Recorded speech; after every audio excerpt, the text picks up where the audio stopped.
signals for the Baltimore Colts. Unitas gives to Amici. The Colts are the world champions. Amici scores. It's amazing, sensational, dramatic, heart-rending, exciting, thrilling finish in the history of college football. California has won the big game. 5 seconds left in the game. Do you believe in miracles? Yes! Unbelievable.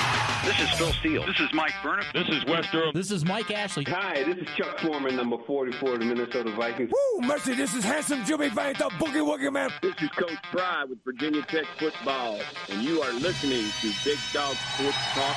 Are you ready to rock? Are you ready to roll? Okay, let's do it.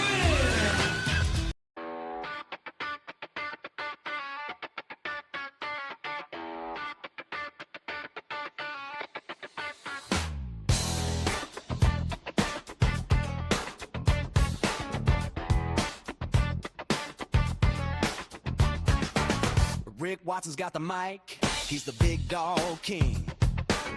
Cover sports so sharp, it's a new river thing. Virginia Tech fire, rapid pride too.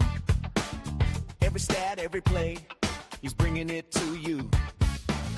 He's got that voice, deep as a valley, breaking it down, no dilly, no dally. Big dog sports talk, feel the bark.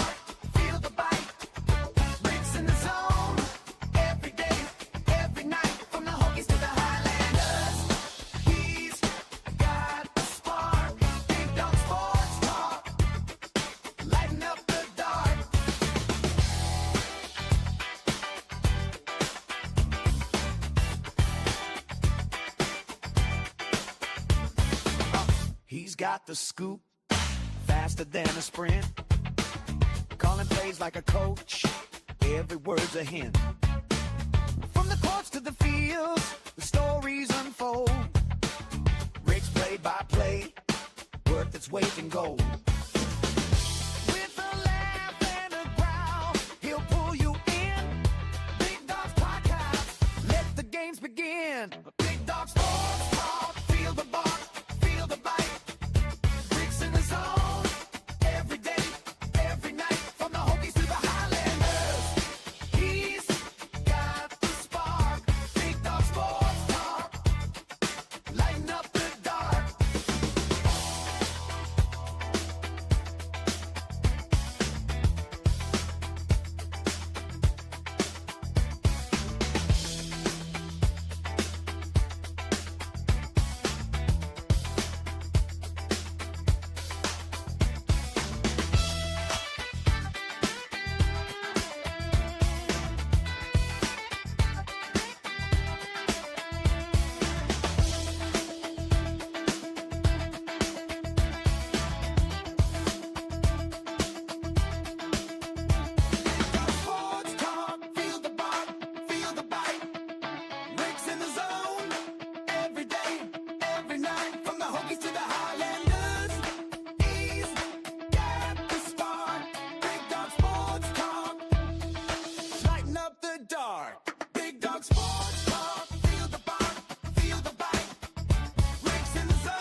It is every bit of Monday here on the program. Glad to have you with us.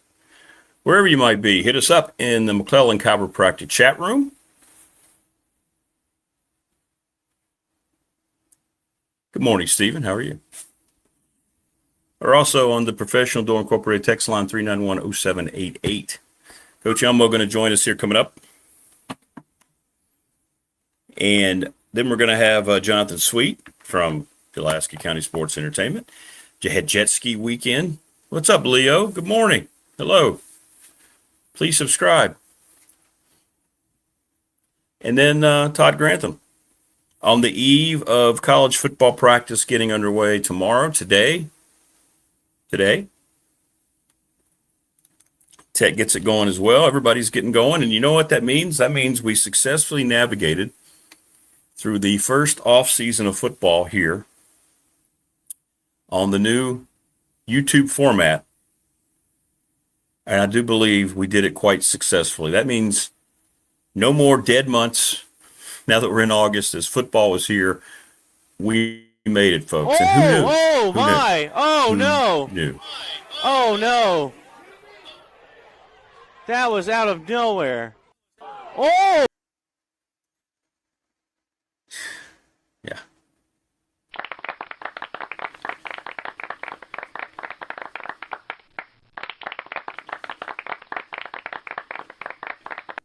Okay.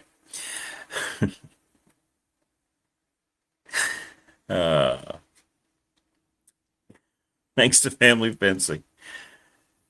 Get a free quote, 540-200-8294. Very happy to say that they will be returning as our studio sponsor for year 2. Thanks to all the folks, Jason Green at Family Fencing.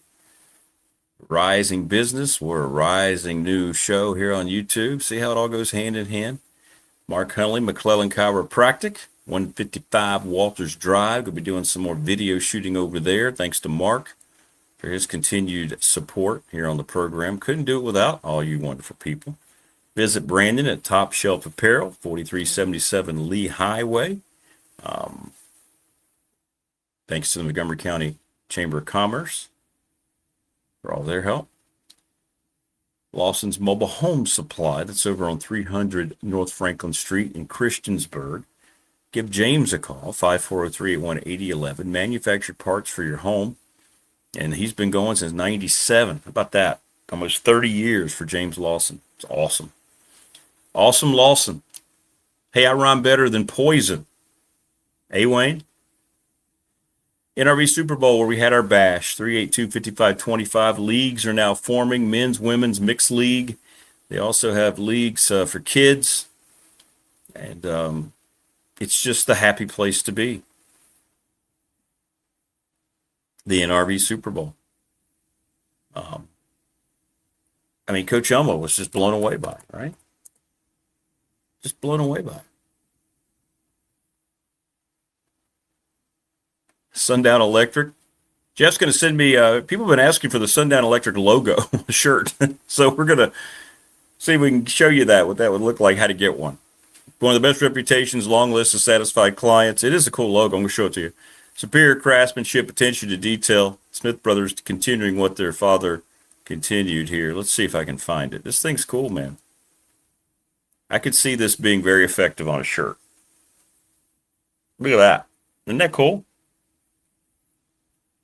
Great logo. Great logo. No wonder you want that on a shirt. No wonder. If you want one of our shirts, it's $20. If shipped, $30. ReadySetFund.com, Bob Christ. BobChrist11 @gmail. Series of text messages, and you can earn some money. Just ask the Floyd County girls softball team. They raised $4,300. Professional Door Incorporated. Sure hope you took advantage of 40 years in business. You're now out of time. If you did not get that in, shame on you. Shame on you. Hopefully you did get it scheduled, and you're going to have some of the best folks of any profession around here. 674-0008. Maybe if you called today and apologize, you could still get $40 off. Doubtfully, though. You missed out if you procrastinated. National Bank, member FDIC, the exclusive banking partner of me and this program. And thanks to Larry Ramsey and all those great folks. Again, they made my refinancing relatively easy and pain-free. It's always stressful. They're the best. Absolutely the best. The BDST fan question of the week. We have to get one here, brought to you by the attorney Ryan Price, 701 West Main Street in Radford. We've had some really interesting ones. You know what's working is when you, the listening audience, comes up with the question. And I'm not trying to be lazy, but let's go with it. Let's see if you can hit us up with one. Little River Heating and Air, 1095 Radford Street in Christiansburg, 540-553-2971. Thanks to Charles Lee and Company. We're presented each and every day by Pulaski County Sports Entertainment. Jonathan Sweets joining us today at 7:30. We're going to talk about the jet ski weekend. The River Turtles were in the final in the App League, and they lost to Kingsport. I'm not sure why the score was 8-8, but it was. I don't really understand what that meant. The App League put the graphic up, and it said 8-8, and there's an asterisk beside. So I'm not sure what that means. Because usually when, you have a tie, the game's not decided. I don't know if it was aggregate runs. Did we do this like soccer? Trust me, we don't need to borrow anything clock or scoring-wise from soccer in American sports. But in any event, that happened. But the River Turtles rallied in the postseason and nearly pulled out a championship. So, yeah. Good stuff. Not so good stuff. Major League Baseball. The Dodgers have created more of a ruckus, and I'm getting a little tired of everybody trying to act like this isn't a Dodgers problem. This is directly a Dodgers problem.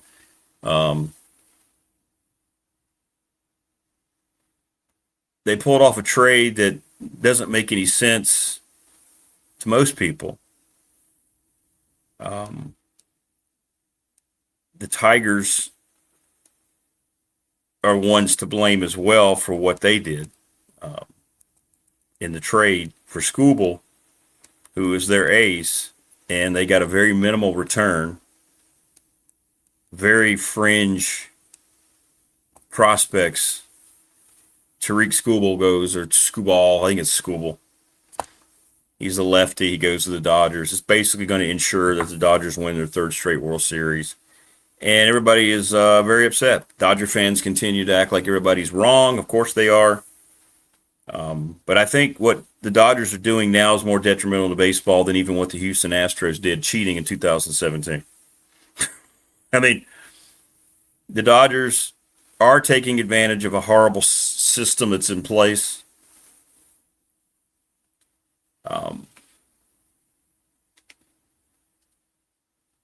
The baseball system is broken. Give up on baseball after this year. There won't be a season. Everybody's still trying to act like, oh, it might salvage 100 games. How? If they do not agree to a cap or a floor, I don't know what they do. There's no competitive balance. The Dodgers have over $1.5 billion deferred in salary. That should not be allowed. It's ridiculous. Does the NFL do that? Does the NBA? Does the NHL? No. Does FIFA? Does the EPL do that? No. Only Major League Baseball. So the Dodgers have 7 players. It's 7 players currently on their roster with $1.4 deferred billion in salary, so they stay under the threshold. It's a Rob Manfred problem. It's a baseball problem. It never should have been allowed. The Dodgers are taking advantage, but they continue to feast. And I don't know what the Tigers were doing. And everybody's saying, well, wait a minute, he's only a 3-month rental. And he's already on record as saying that as a free agent, he wanted to be in LA. So he's going to re-sign with the Dodgers, especially if nothing is fixed. And then they gave up 3 prospects that won't help the Tigers in any way, shape, or form. Make it make sense. And make it make sense that anyone can sit here and defend this and try to act like, oh, the Dodgers are, everybody's trying to blame the Dodgers. Yes.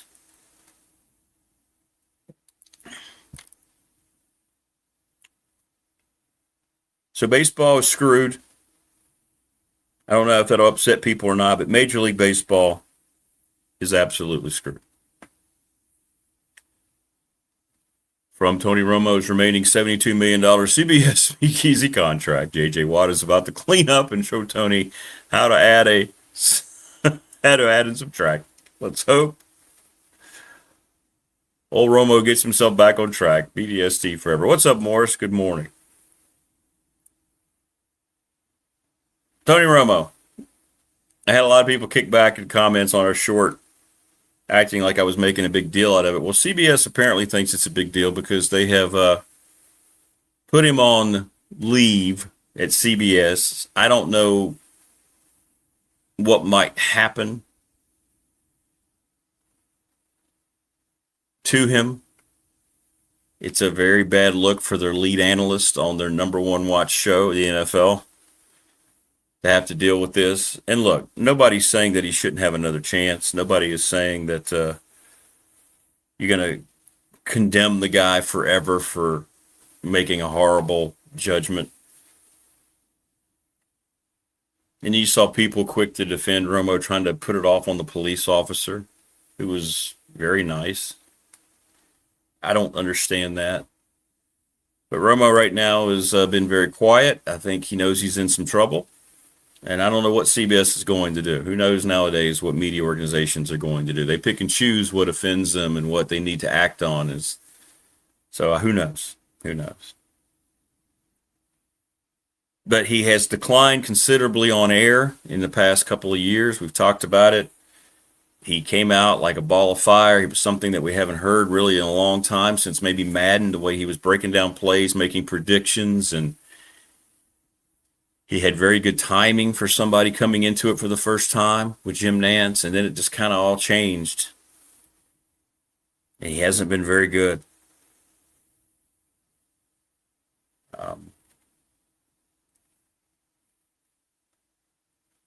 So I don't know what might happen. I hope he gets back on track. You worry about his life now.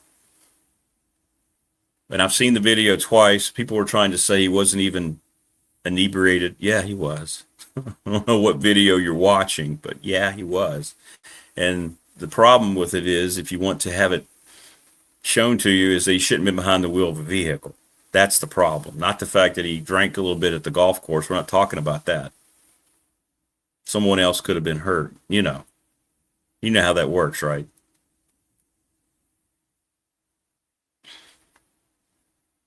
Morris says, I think it should be a rule that one gets to stretch before the DUI roadside test. Yeah, he was stretching.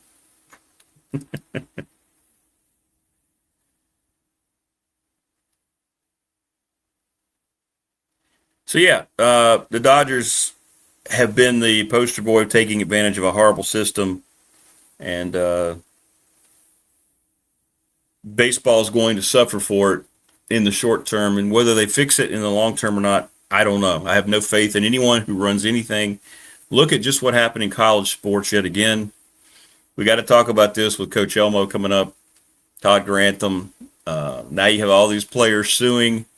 You had a judge overturn the ruling on the 5-for-5. And then you had that judge come out and say they needed to look at it some more. She didn't really understand it. Then why in the world did you make a statement? I'm utterly confused as to anything that happened this weekend. The NCAA is going to be appealing the court decision in Colorado. That's where this judge came from. I know our conference, the Big South's having a conference call.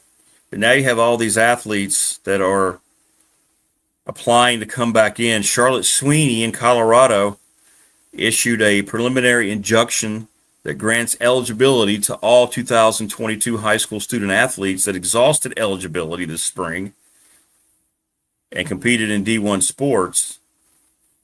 From her order, she says the NCAA is correct.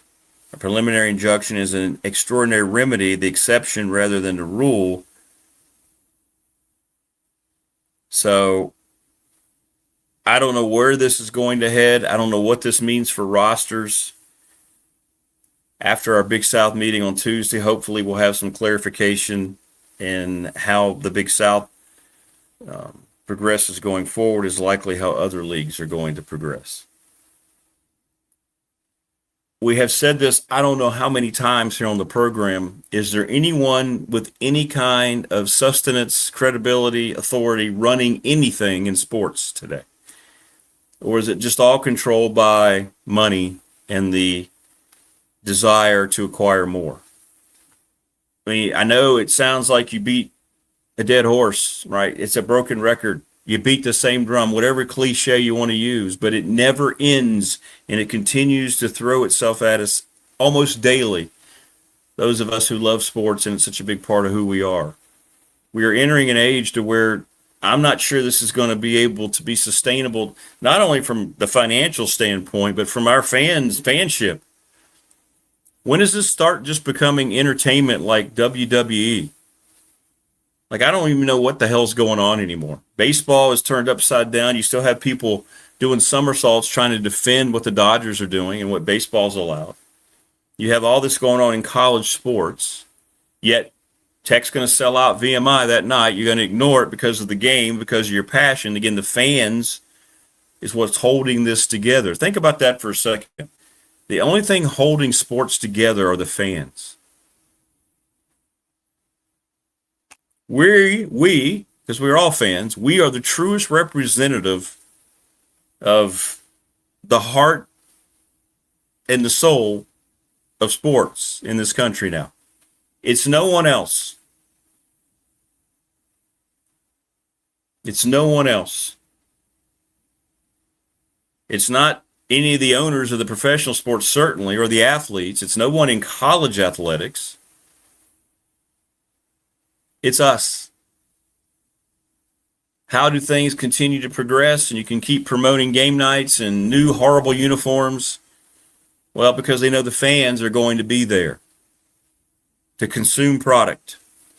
Now, that's the negative part, because it does, hey, you may not like to hear this, but we always go back, and this is what they always count on. We are, I don't want to say weak, but we have a vulnerability because of our fanship.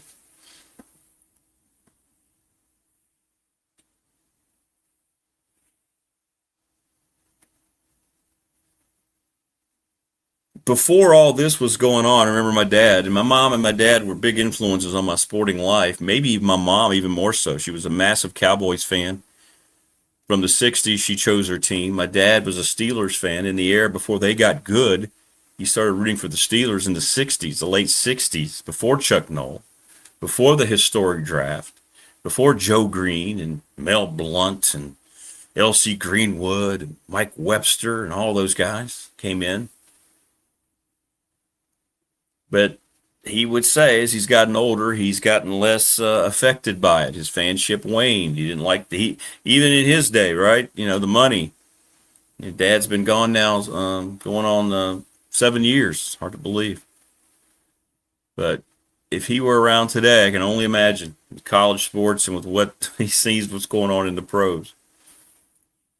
But we always go back, and they know that. Everybody's talking about college football. How did I lead off the show today? We got through the dead part of the summer, and now it's time for football. It's all about football, and we're all excited, right? We're all excited.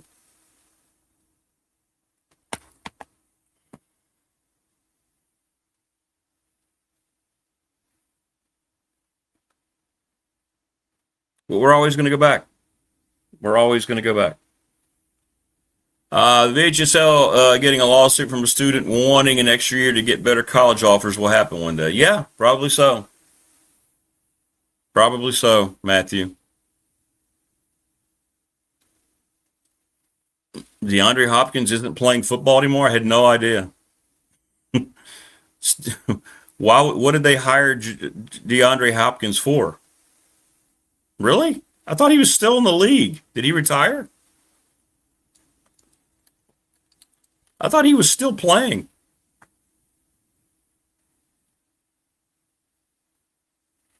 He's never coached, right? Or has he? Huh. I didn't know that, Stephen. Wide receiver coach. Okay, well, I don't know. I have no thoughts. I didn't know he retired, to be honest with you. I thought he was on an NFL roster going into camp. I thought he was still playing or trying to play another year or two. I don't know.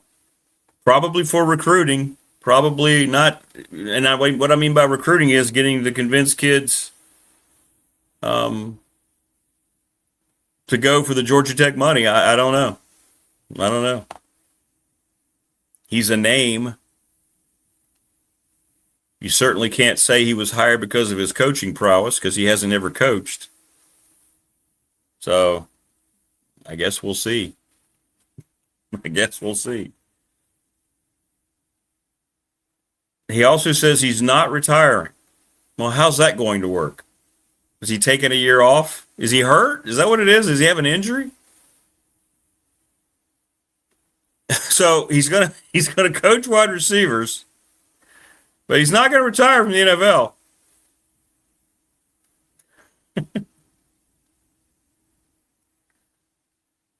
Okay.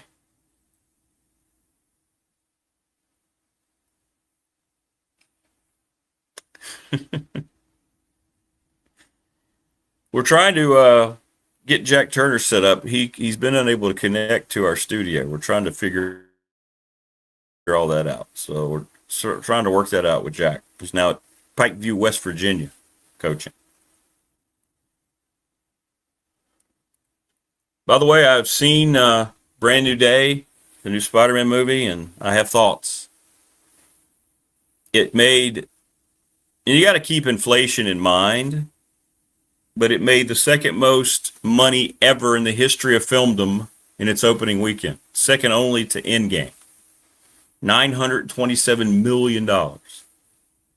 It's hard to get into it without getting into spoilers, so maybe on Pop this week I'll get into Brand New Day. No, Jack's not coming on today. Jack has not figured out how to connect to the studio. We worked on it yesterday for quite a while. It's something he's going to have to figure out. I think we're going to have to end up doing it on a laptop with him.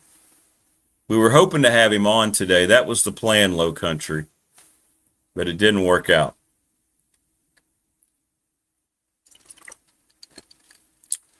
According to NBC, he's waiting for another opportunity. Okay. The Georgia Tech brought him on. Well, he can't be the wide receiver coach then. He's just got to kind of be a guy helping, right? Is he like one of these, the new trend of coaches? Is he a co-wide receiver coach?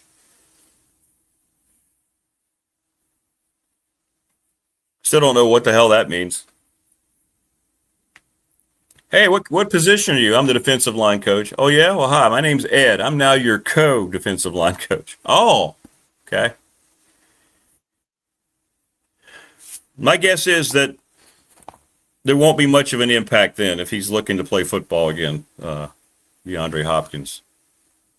Georgia Tech. Whenever I get to the point of just throwing up my arms and not having a clue as to what the hell's going on, I always like to talk to Coach Elmo because he brings me back down to earth. Coach, how are you? What in the world's going on in the world? How are you? Rick, how are we doing? I'm hanging in there, man. Hanging in there, I guess. Hey, by the way, how was the fishing? Did you get to go this weekend? No, not this weekend. Next you weekend. You didn't go? Next weekend? Okay. Coming weekend. All right. I'm going to go Friday. Then I'm going up to Virginia, UVA Saturday. I'm based out of Roanoke. It's only a couple of hour drive to Charlottesville. And then fish Friday, Saturday, and maybe Monday morning before I head back. But those are the 2 days I'm going to see if it'll work. And I looked up Whitehorn. Yeah. Whitehorn. I think so. It's a long stretch. I mean, it's like the Whitehorn Road. But I was just curious. I may take a shot on that, but I didn't see any roads to the river. You know, on the Google map, I really expanded it. You got the railroad tracks. I'm sure there is. I was just wondering how I can get to the river and what part of it, because that's a long road that parallels the river. Peeps will know. Yeah, they'll tell us. Yeah. You know, when you go and look at where Parrot is. You know, the road, you Google it and you expand that map, there's that road that runs right along the river, Parrot Road, River Road, or whatever it is. But I couldn't find a road like the one to Parrot that paralleled the river. It just you can see Whitehorn Road, then the railroad tracks, then the river, and did not see any access. I'm sure there is. I just don't want to be running up and down that road looking for. Yeah. T-Bird will let us know if he's around. He knows that area really well. Yeah, they'll know. Cool. Somebody will know. All right, so the mess with college football and the eligibility rules back in the news, huh? Your thoughts? Hey, are you surprised? No. Come on, Rick. No, not at all. Groundhog Day. I mean, we talked about this before. It's going to be a lawsuit. here's my point. Here's the NCAA that for years was doing whatever they wanted to do or decided to do and not have any repercussions whatsoever. Then they basically, like I said, is a love-hate relation with football particularly. And anything they ended up doing was based on football, not necessarily all sports, football / basketball, mostly football.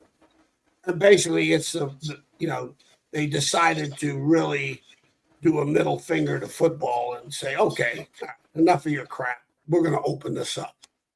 Okay, NIL portal / NIL portal. They made those decisions, the NCAA, correct?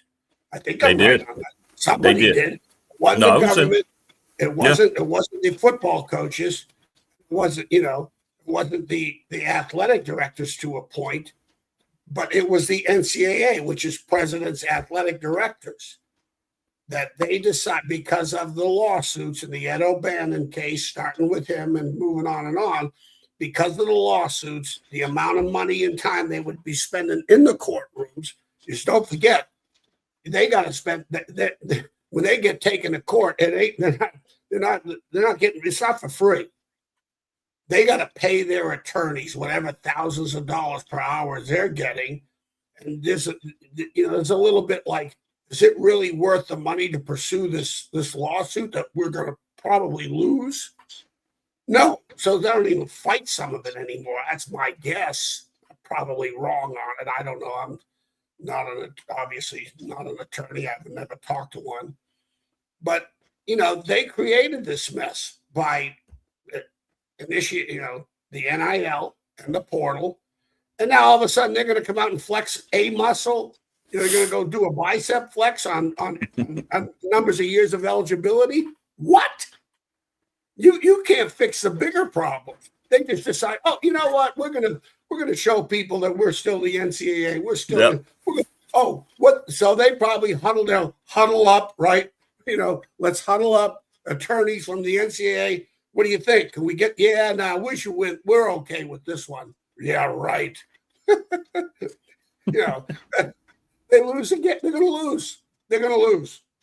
They're going to get an injunction, and nothing's going to be done. And how about this can of worms? Now you got former players wanting to come back. It's like, it's a domino effect that's going to hell. That domino line is leading you to hell. It's another issue that we have to talk about. And I mean, I'm no attorney, but I'll tell you, if I'm a betting man, I would have bet that they're going to get sued and they're going to lose, and I'm going to win that. I agree. Yeah, it's an absolute. And then the Save College Football Act from that ain't going to pass. What did Ronald Reagan say? The worst word you could ever hear is, I'm from the government and I can help you. I can help you, yeah. You want these guys involved? Those jackasses up there in Washington? No. I mean, I respect Tommy Tuberville, always have, coached against him numerous times, got to meet him numerous times, but, so it's another NCAA disaster created by who? The NCAA. NCAA. That's right. They think they're going to come out and flex a muscle and go, oh, okay. All right. You think we're dead? No. Guess what? You got 5 years. That's it. Come on. And then the judge, coach, that made the ruling puts out a statement that she's not extremely familiar with collegiate sports yesterday. Therefore, I'd like to clarify my ruling. I mean, she puts out a statement about that. I neglected to mention the class of 22 players must stay at their original schools. Like, oh, by the way, I left this out of my ruling. I mean, it's laughable. It's just laughable what's going on. It's a mess. The NCAA created this, and good luck. It's the gift that keeps on giving. Sad part is, you can't wait for the college season to begin because it's really sad. What is really sad is between the NCAA and their ignorance, I'm not going to call it stupidity, Stupidity is for people that really don't have enough intelligence to think. You got ignorance, people that make decisions that should know better. Yeah, right. So it's the ignorance of the NCAA that's going on display right now. And all these attorneys and people that think they can go ahead and whatever they do, they're not going to get sued. They're over, Rick, unless somebody tells me different. Tell me no, they have not won. Tell me what case they have won. That's and all. They won't. Yep. Please, and they let won't. me know. Yep. 100 cases, tell me. What have you won? They're going to lose another one. So anything, they're dead. They're dead in the water. These people, and don't forget, think about 30, 40 years ago, the power not the power that they had, but the fact that the NCAA could, it was actually born out of the transferring situations. You go back to the history of the NCAA with Walter Byers and how it was run.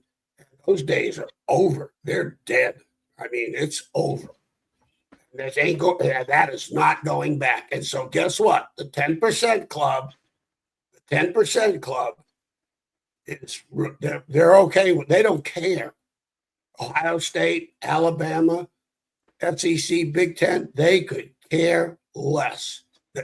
Don't change a damn thing because they've got the funds. Yeah, they've got the money. They always will, and they always will. They always will.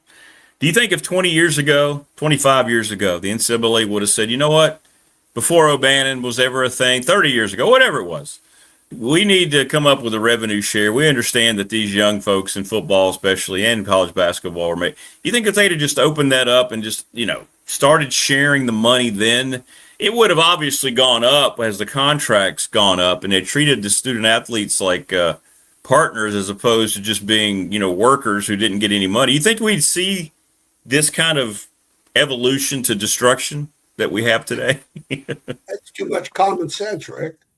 These people don't deal in they don't deal in this. The money was too big. Don't forget, this is my perspective on this. Right, wrong, who knows? I'm just giving you my perspective in my 40 years of doing this and not really giving a crap. I just did what the NCAA gives. Here's a rule book. Okay, and make sure don't break the rules. All right, great. Recruiting, particularly, the recruiting part, or, coaching players. So, but the bottom line is with the NCAA is, that all came out of greed. They're making so much money. I think when the video started coming out, which was the NCAA logo was on the front of that Xbox, whatever that video thing was, you could see the NCAA sanctioned. And the visuals of whether it's Michael Vick or wherever, and those kids are going, hey, that's me. We're lawyering up. That's me. They're selling me. The NCAA, and this is NCAA sanctioned sponsored video. They were property. The jerseys the jerseys and so forth and so forth. And they were making way too much money that they never even gave it a thought. Next thing you know, Ed O'Bannon or whoever, and I really believe the baseline was it all started with the video games. It did. I may be wrong on that, but that's what my thoughts on it. You're saying we're not that's the reason, but this is when it started. The jerseys, the video games, which you saw the NCAA logo plastered. When you go look at the tag of the cost of the jersey in a bookstore, there's an NCAA logo on it. Trademarked, NCAA, whatever / university, but it was an NCAA sanctioned. Go on their site and look at all the NCAA sanctioned stuff you can buy,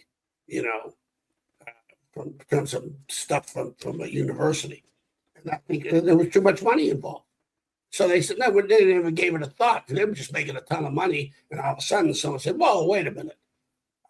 A couple of players, hey, you're using me? Oh, no.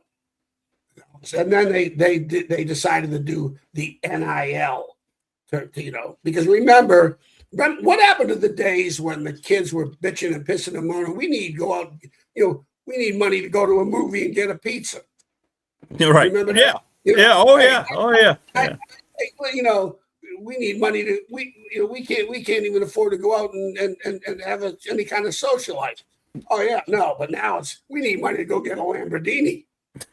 Yeah, you got a deal now. Yeah, I mean, you know, millions of this thing spiraled so far out of control.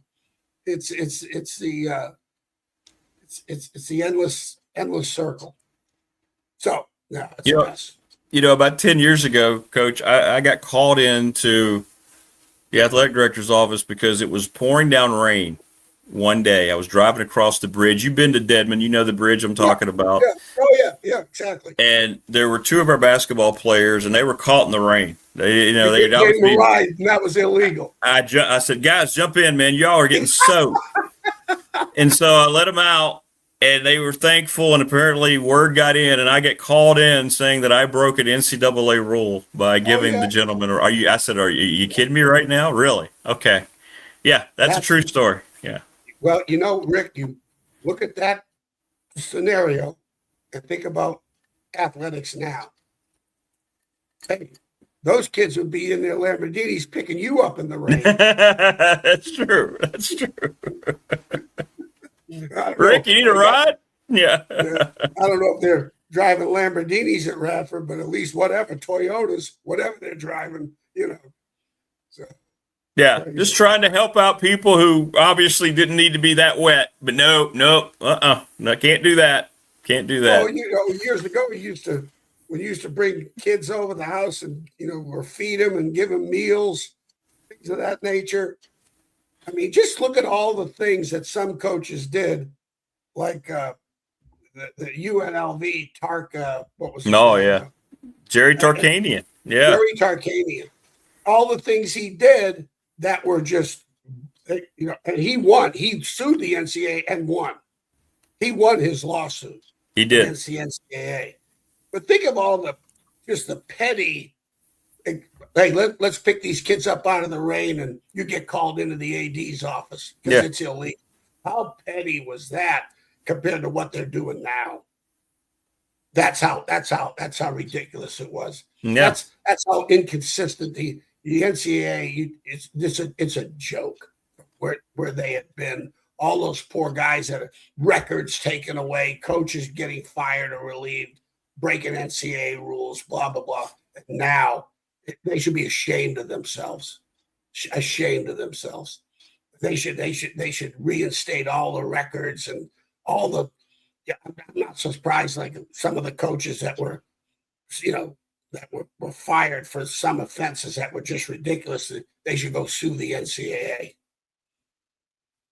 And then they're trying to punish this linebacker for $430 plane ticket because he wanted to go see about the that he paid back, and they're saying he's suspended for 2 games. Well, you know, Rick, here's what the NCAA is trying to do. Okay, here's what the NCAA is trying to do. Okay, they're trying to do this. All right, with a flex, you got a little BB for a bicep. That's all. It's a joke.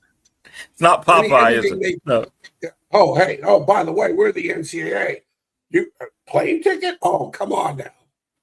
Shoot, I'm not so sure some of these kids will be access to private planes with some of their NIL deals. Well, that's true too. That's true too. Fly their parents up to games as a part of their unwritten contract. You know, crazy. But the fans, see, and that's what I'm saying. All of us as fans, see, we're going to keep going back. They know they've got us, and they know the money's going to keep flowing despite the just massive amount of ineptitude from the decision makers who are also making fair share of money. No matter if you're talking about commissioners, presidents, ADs, I don't have any faith that anybody has got the right mind of what's going on other than what's in front of them. Right, in terms of how this thing's supposed to look going forward. Don't forget, anybody with 3 letters in front of their names, be careful. PhD, be careful. Doctor. Dr. Dot. Dr. Dot. Just be very, very, be aware. Because this intelligence turns into ignorance in a hurry. Yeah. You got no. We had a ceremony last year I was the MC, and somebody took the time to come up and say, "Oh, by the way, when you introduce me, make sure you put in Doctor." I'm like, really? Okay. How long have I known you? Now you want to be okay? Okay. Right. Yeah, no. It's all about appearance. In other words, it's all about appearance. It's all about It's all about status. It's not about doing anything the right way. So unbelievable. Yeah. One thing I had a chance to change the subject, but talking football, which it really is the gift that keeps on giving, the NCAA, but it is Groundhog Day. What conversations? Not just you, Rick. I don't care. You could turn on any sports venue, and especially some people with credibility in terms of their working, not the talking heads. No. ESPN, but just it's just so sad because you're not when you ask about a player in college football today, what's the first thing about? NIL, portal, and they all got stories, but the stories are taking a back seat in the off season. Now, when the season comes into play, then you get to hear the stories, and sometimes the portal stories, like the Ward kid. What a great story. Small school in Texas to Washington State to Miami to Heisman Trophy winner to the NFL. That's a hell of a story. I know it is. He's a hell of a kid. He's a good kid. That's a 1% club. And all of a sudden, but then you don't hear about the portal guys that go out of the portal or being told to leave and they can't find a spot and they're out. Their college and their educations are over. Done. Because some attorney or mom and dad, they're chasing the money, and they found out, nope, can't do it. What leads me into what I was going to mention to you, I got a chance to spend about a half hour on the phone with Brandon Donovan, Todd Grantham's the GM at UAB. I guess he's the GM, but he is the main guy with the personnel. Yeah. And he's sharp. I really like him. I can see why Todd really likes him. We were evaluating running backs because I was listening to Greg Roberts and I heard about this kid from Middle Tennessee State that transferred to UVA, and apparently, just the first couple of days that the running back coach came out and said he was really impressed with him. So I went and I said, all right, since I'm on the PFF, I said, I'm gonna look this guy up and evaluate him. At the same time, I had text Brandon Donovan, Todd's GA. I said, hey, take a minute to evaluate this guy. Well, he already had. They got to evaluate just every portal kid that, that comes into play. So he already had evaluated. So I went and looked at the kid and, because they were raving about him. I said, oh, okay. So I went and looked at, he's 5'8". He's 190 pounds, 5'9". They say listed at 5'10", bull, 5'8", 5'9". And I'm watching him, and I always say that you got to be careful with why Ron Dane didn't make it in the NFL, because he was not a great receiving back at all. And his pass protection. They just never had to do it. He did not do it. It just wasn't asked to do it as a pass protector for a point, as opposed to a Tootin, those two are his best assets outside. Yeah. He's a pretty good runner, but those two things, he was an A+ prospect, pass protecting and receiving skills.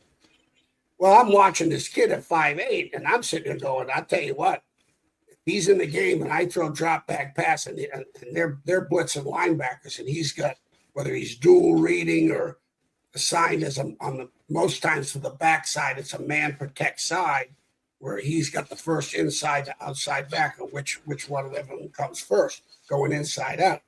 Well, if I'm playing quarterback with him back there, I'm taking out insurance policy, because he gets run over, misses blocks, and it's a disaster in the protection. He may end up being All-American, All-ACC, but I was like, wow, I don't know. And the other thing I looked at, because we were talking about this, I said, Brandon, when you look at some of these running backs in the portal, it's not like you're dealing with a high school kid. I think sometimes projections and having those kids switch positions probably more difficult because the money you spend on them, they'll just jump right back in the portal again. But I said, if I'm on a team where a 5'8" running back of this caliber comes into the program, and all of a sudden the running back coach, or you're in a staff meeting, and hey, Phil, would you like to take him on defense? You know what my answer would be? No. 5'8"? Not that the 5'8" scares me, but he's not athletic enough to. What's he going to do? Play corner? Go to safety, corner, linebacker? What are you going to do with him? So you're stuck with him. Now it's not only eating a grant, you're eating NIL money. Now I hope this kid does great for UVA. But the cool thing was with Donovan, he had the exact same, kind of reinforcing eval. Not that it's, because he agrees with you that makes it right, but it's just a reinforcement that you got two sets of eyes seeing the exact same thing. Then he said, I want you to look at this kid. He sent me a running back from Arizona State, a portal kid from the West Point, from Army to Arizona State. He's 6'1", 220. And I'm watching this kid, and apparently he's going to Liberty. And I'm watching this kid, and I text him back. I go, this kid is fantastic. He's an NFL, definite power 4, upper echelon running back. It can catch a ball, gets lost in the protections, but he really talented kid. And he's going to Liberty. You talk about, and he's got to be I like that he's a smart kid. He went to Army, the military academy. You can't just walk in there. So it was kind of interesting to see these guys, get in the portal. And here's a kid that's going to Liberty that I don't know why. I'd like to know. I'd like to find out. I may end up going to Liberty's practice just to watch him, see what he's doing. Because you talk about, I'd open the bank up for this kid, as opposed to the 5'8" kid that's going to UVA from Middle Tennessee. Not because he's at Arizona State either. He's 6'1", 220 pounds, and he is a talented young man. And, so really, we were talking about all the, the portal. And it's nuts. It's nuts. People are signing kids and giving kids money. I'm sitting there going, why? I couldn't see it. The mistakes they're making today are, as much as success a lot of kids are having, I'll tell you, now you're dealing with, draft choices, giving them money. You better be right on these kids. Right. Wouldn't you think they'd be more? Wouldn't you think they'd be more determined to make sure they made the right decision on evaluation because they are going to spend, right? It just contradicts itself, doesn't it? No question, Rick. That was, our conversations. We were talking about it. We said, this is nuts. This is nuts. Why? I don't care about the height. The height doesn't bother me at 5'8", 5'9". Okay. But what concerns me is, okay, I would ask the question, if he's a third, if he's not in the 2 deep, if he's not getting at least 12 carries a game, 10 to 15 carries a game, being productive, and all of a sudden his role starts to diminish. Then you get a staff meeting and say, hey, would you take him, Phil? Would you take him on defense? No. That's the question that needs to be asked. If he's not a running back, where else could he go? So you're not eating money. You're eating money. You're taking money and flushing it down the toilet if he's the third back. Right. Now, he may be the starter. He may be All-American, maybe All-ACC. I hope so. For UVA's sake, I hope so. I'm going to go up and see him Saturday. I'm going to find out, with my own eyes. And that doesn't, because what I say or what I look at doesn't mean that, people should be, oh, geez, Phil said UVA busted out and the portal is running. No. I know this. That 6'1", 220-pound kid from Arizona State, I'm breaking the bank on that one. If I miss on that one, fine, you can fire me. I get it. I'd rather get fired over 6'1", 220 than 5'8", 190. Yeah, exactly. Yeah, I can't wait for your UVA report. That'll be good. That'll be really good. Really good. I don't know how I can pull it off, because Bill Durkin, the offensive line coach, and Jamie Chadwell was at Coastal when I was there, and they've always been great to me when I go up there and visit. I haven't visited up there in a long time. So, but I may end up trying to swing by there. If he's at Liberty, I think he's at Liberty, but boy, he is one hell of a back.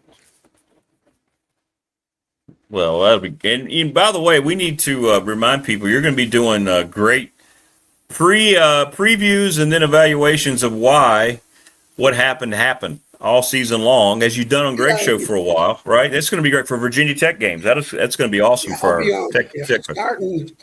Starting the, when is the 19th of a couple of weeks, I'll be starting with Greg. I'll be on the Greg Roberts 5:30. It's only about 20 minutes of eval from 5:30 to 6. Now I'm going to be in studio Thursday. When I get to Roanoke and I'm in studio, I'll be there from 5 to 6:30.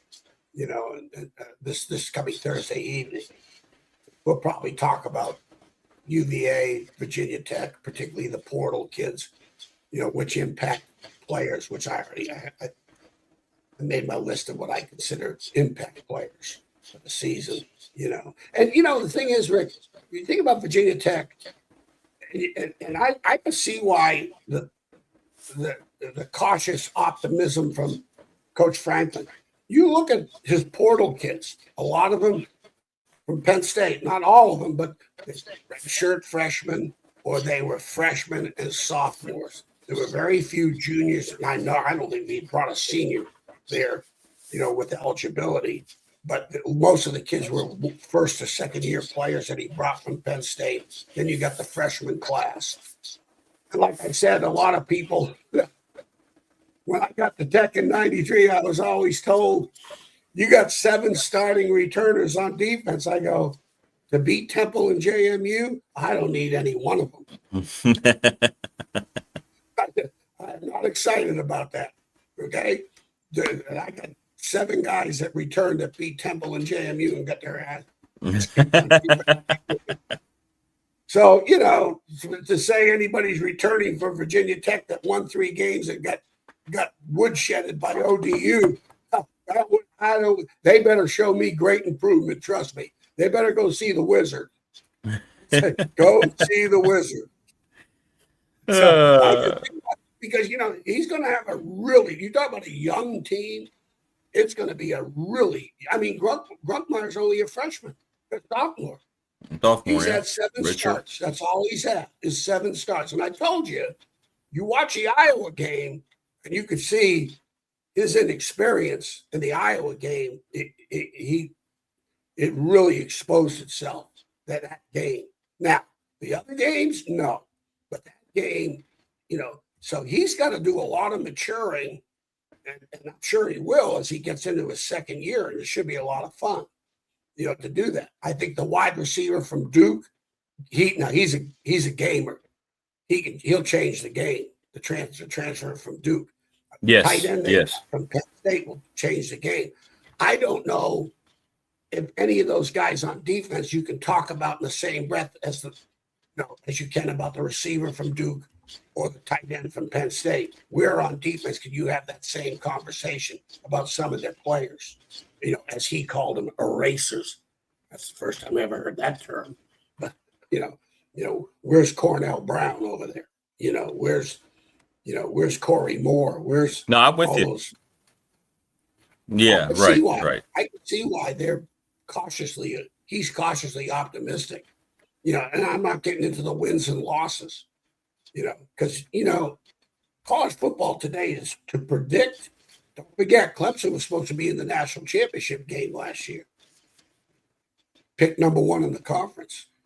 What a disaster. Yes, they were. Phil Steele. Yeah, that's right. Yep. Yeah. So I hope didn't work out that way. I hope he gets credibility back. I mean, I'll tell you, I will say one thing. Listening to him, I was kind of impressed. He still had a lot of confidence in his prognostications, even though last year. I mean, I don't know if I don't know if I'd have published the book this year after last year. I may have folded it up. He's been so accurate, so consistently. I guess he just figured, all right, I missed a big one last year. I had Clemson winning it all, but we're just going to keep on keeping on. Welcome to college football in the portal, baby. That's right. You know what I used when we were at Syracuse, and I did this at Virginia Tech in the 93-94. We were at Syracuse our first year there. We had beaten Ohio State in the Hall of Fame Bowl and beat Florida. We had some great wins, great team. Lost to Florida State and an 11-0 East Carolina team, which we should have beaten. But we're going to the next year. Kevin Coyle did a great job. He got all those magazines, and we were on Syracuse was on the cover, and because we're going into the 2000 the 1990 2000 and God, I got my years all screwed up. This is 90, not 90, 80. 89, 2000, whatever. I can't remember the years. Concussion syndrome, Rick. Too much bull in the ring. I understand. But all of a sudden, we had a big trash can. And we had everybody, the first team meeting, Kevin Coyle, our D coordinator, he had everybody gave a copy of every one of those magazines, maybe even Phil Steele's magazine, with Marvin Graves on the cover and all these great players. And defense, we were really good. We were nationally ranked on defense. We had a lot of kids coming back.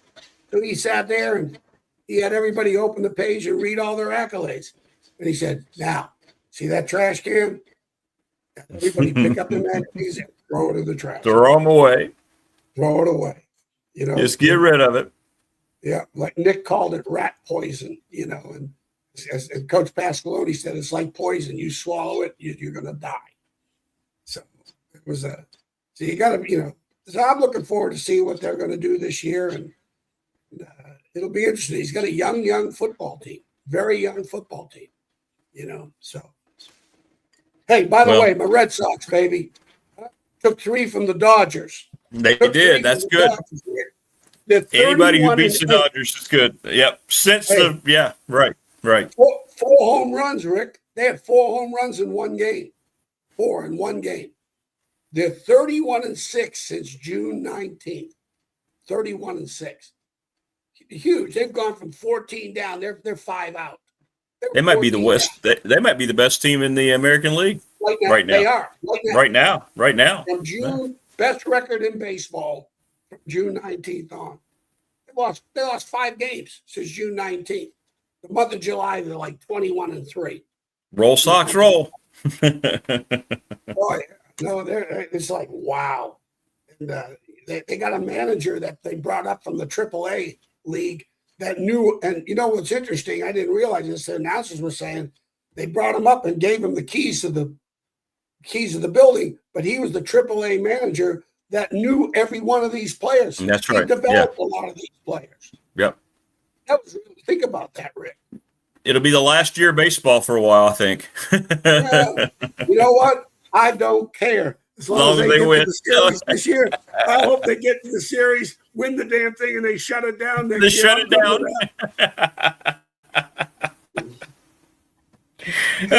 You can enjoy it the whole 2027 without a season. Yeah. Hey, there you go. Well, great stuff as always, Coach. I'm sure we'll see you on Friday. It'll be a lot of fun as usual, and I'll be up on the river Friday. If you want to get on Friday morning, no problems up. But I'm going to hit the river right after. So. All right. Well, tell Greg I said hello when you see him. By the way, tell Todd good luck. I will. Yeah, he's going to be interested to get his thoughts. They're on the cusp. I think they start tomorrow. Yeah. It's here. I gotta tell you what, I start thinking about that, and I go, how the hell did I do that for 40 years? I bet. Honestly, Yeah, you look at it now and like, I could not imagine doing it now. Oh, no way. No way. No way. I mean, you talk about it. I call it intelligent ignorance. I mean, you just, Jesus. All right, Rick. All right. We'll see you, Coach. Have a good day, man. We'll see you later in the week. All right. There you go. Coach Elbow here on the program. Good stuff from him as always. Yeah, we're working on Todd Grantham, by the way. I mean, not Todd Grantham, Jack Turner. Everybody asked me about Jack. Jack and I worked on, sorry about that, Coach. Jack and I worked on that yesterday. We could not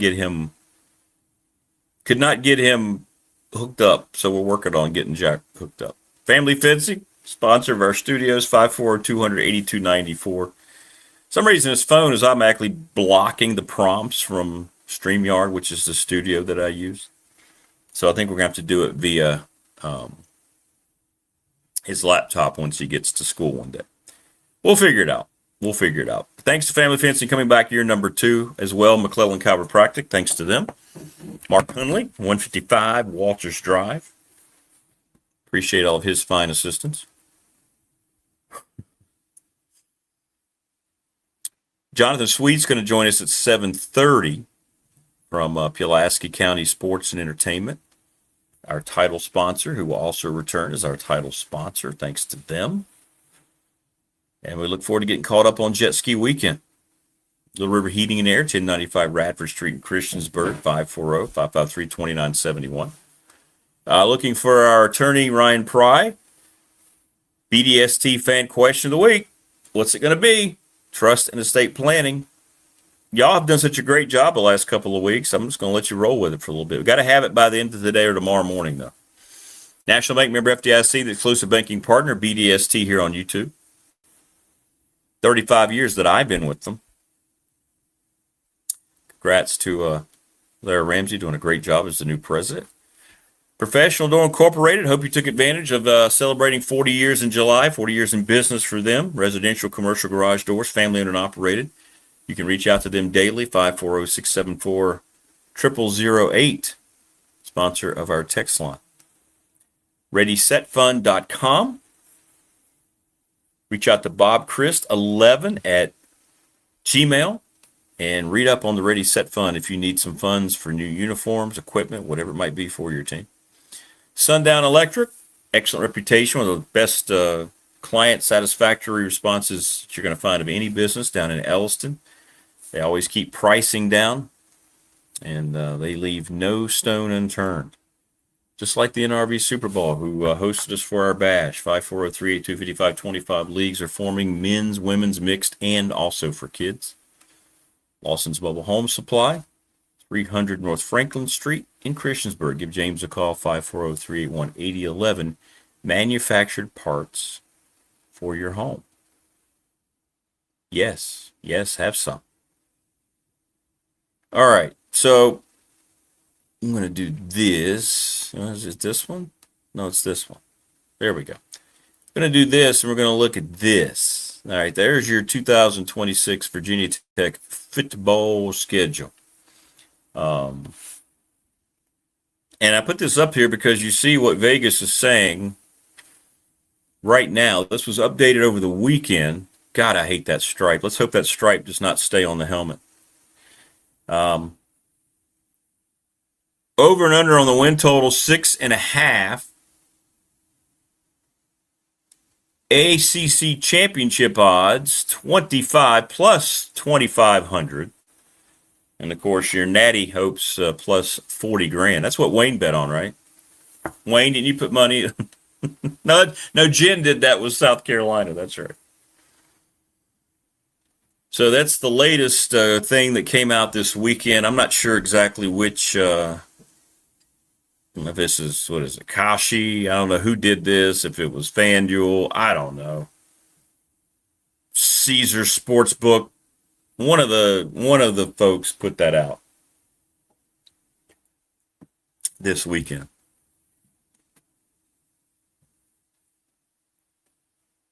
What do you think? You think that's a good one, Brandon, for our BDST fan question of the week? Your pick for the college football national championship game winner? Okay, I tell you what, we'll make that a candidate. How's that? Maybe that'll be a candidate for our question of the week. I like that. I like that. But anyway, there you go. There's the latest. I don't know. Again, I'm not sure exactly where that's from. But there you go. With the schedule to the left, I do like the way they put the opposing team's colors in the schedule. That's kind of cool. And then you can see it. First two aren't very sexy at all. And I got a feeling that's going to be the trend under Franklin. Next year it's Citadel and Liberty. They're going to have two openers every year that are going to be underwhelming, probably.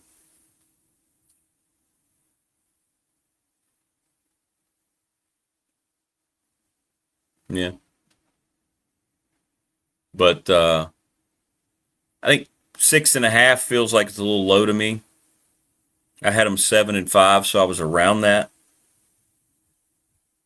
That number 3 game is the game right there, Maryland, which we've talked about. And then you go right back on the road in the Northeast as well, a little further up when you go to Chestnut Hill for the first conference game under James Franklin.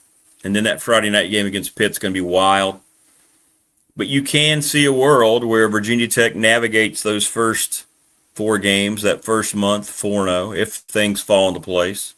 Pitt's got 4 home games, and this right here, that's, well, you can't see me pointing the arrow at it, so I don't know why I'm pointing the arrow at it thinking you can see it. But that Pitt game could very well be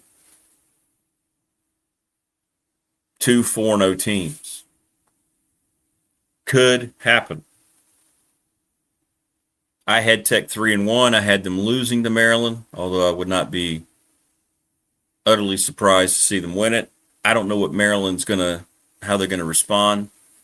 That's a desperate coaching staff here in 2026. You're just starting a new coaching staff in Blacksburg. There's a difference in mindset completely.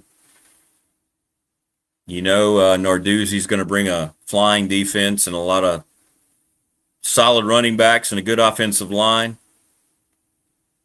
California's a crapshoot type of game there on the road against a very good quarterback. Never know how the jet lag is going to affect you. How stupid is it that both of those teams are in the ACC, and how dumb is it that Tech plays both this year?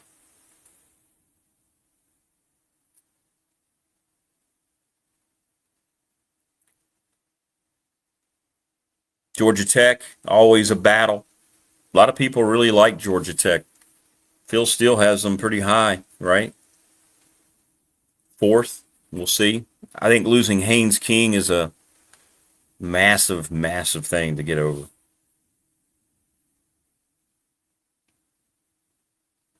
Clemson, I know it's Clemson on the road. I know nothing about Clemson. I mean, I've read their bio. I know what they're supposed to be. It doesn't feel like, unless he's just sandbagging, like I got accused of doing in my bowling prowess. Dabo doesn't seem very excited about his quarterback. SMU on the road, that is good. That's going to be what it is.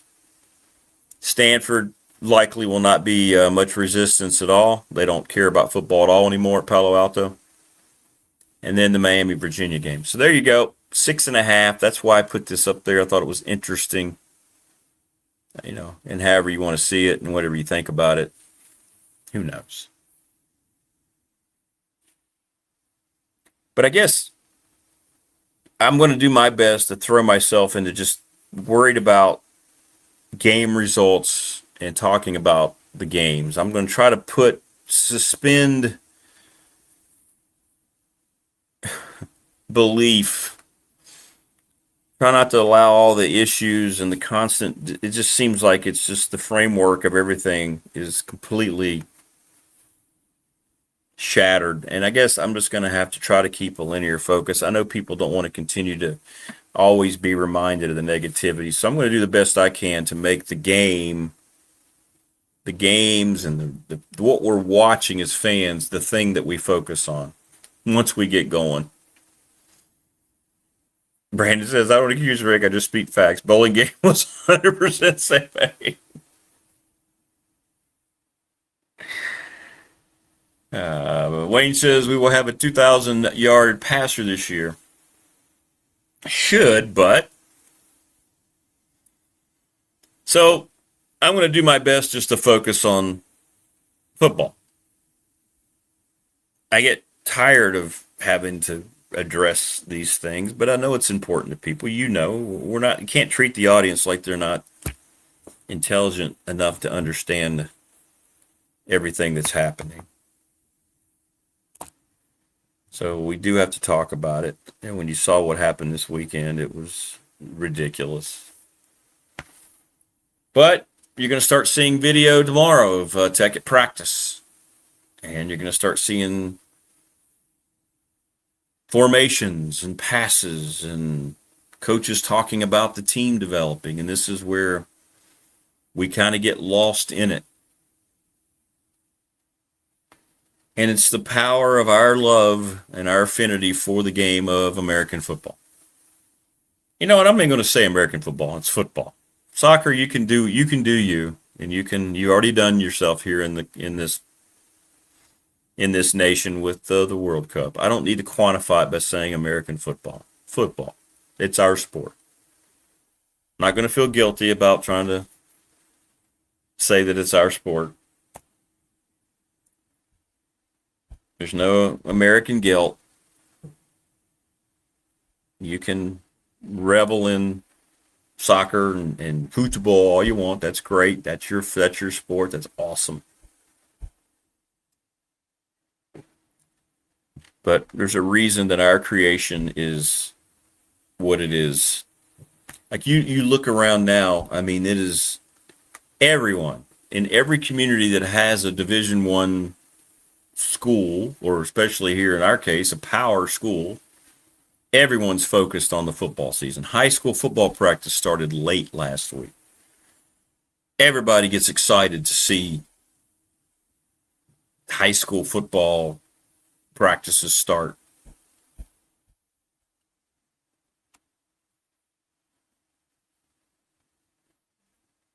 And that's why you just shake your finger and shame on everybody who's trying to completely destroy it all, from the NFL on down. Without, any result in any way, shape, or form turning out in a positive manner at all. But we'll try to focus on the games now from a Tech perspective. The opener is going to be what it is. The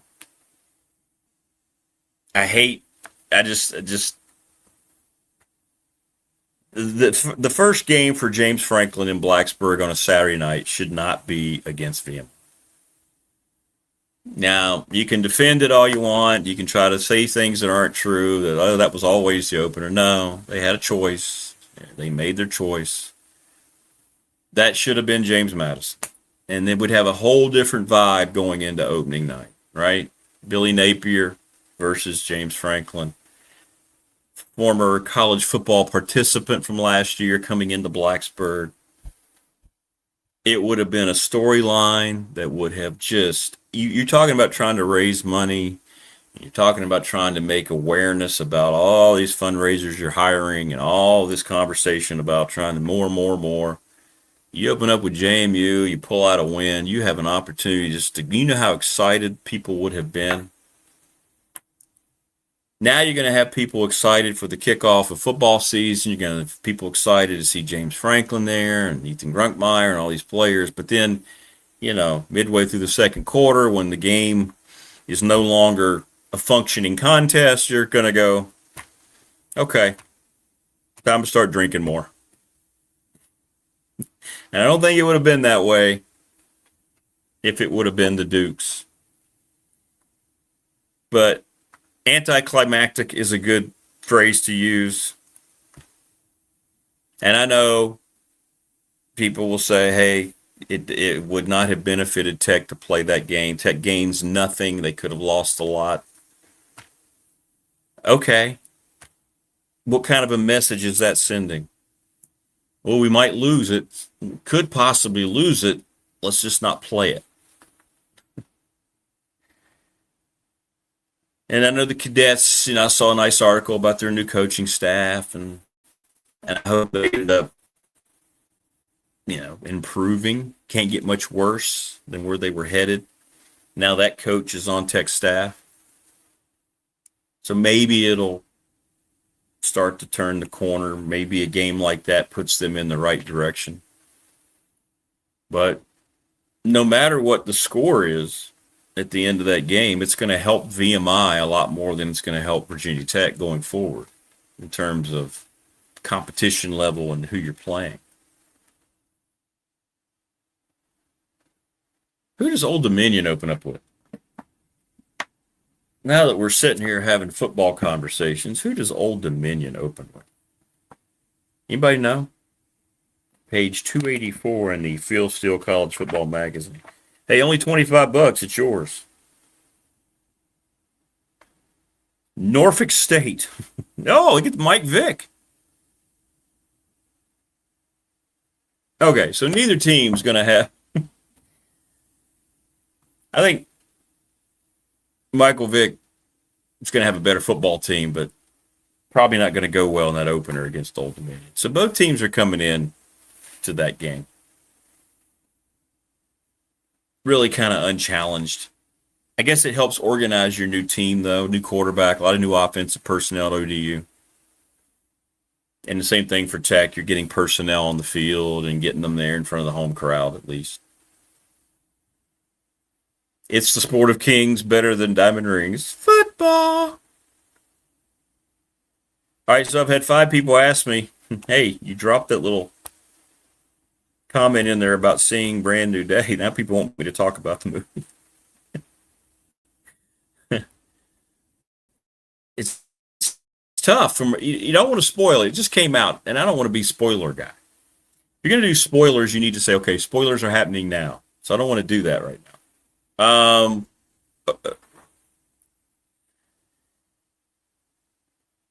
The good parts. I'll be generic as possible.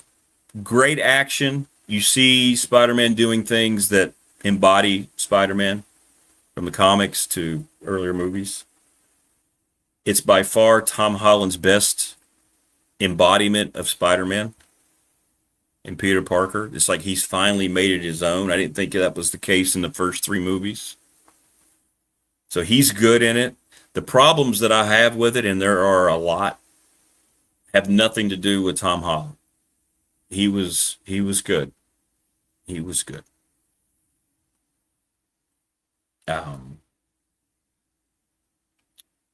Lots of false advertising about villains who are in the movie. The one antagonist makes 0 sense. I will not reveal who it is if you haven't seen it. I do not want to be spoiler guy. Is it better than anything? And this isn't, everybody says this is an MCU movie. It's not. It's a Sony movie. Sony owns the rights to Spider-Man. Marvel, Disney, they get 25% of the cut. So this is really a Sony movie, but there is a collaboration there.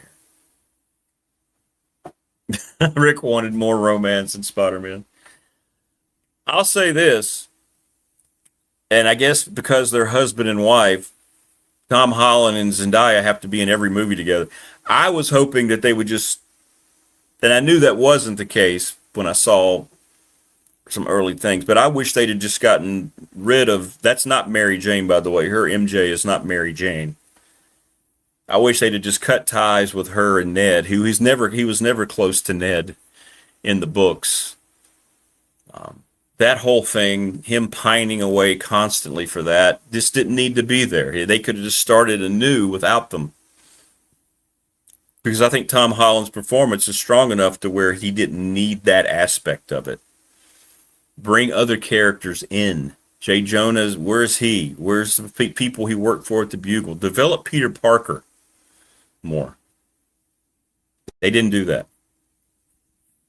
But what I think I'm going to do is on Pop, I'll get into it more, and then I'll have like a spoiler thing up, and I'll talk about it with spoilers if you want to watch.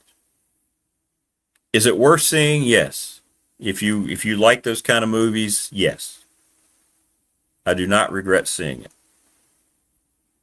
But I'm not, because it's the most immediate thing, people are going way overboard praising this movie. It doesn't deserve that. But it is a genuine effort. I will say that. It is. But there are some things that make zero sense.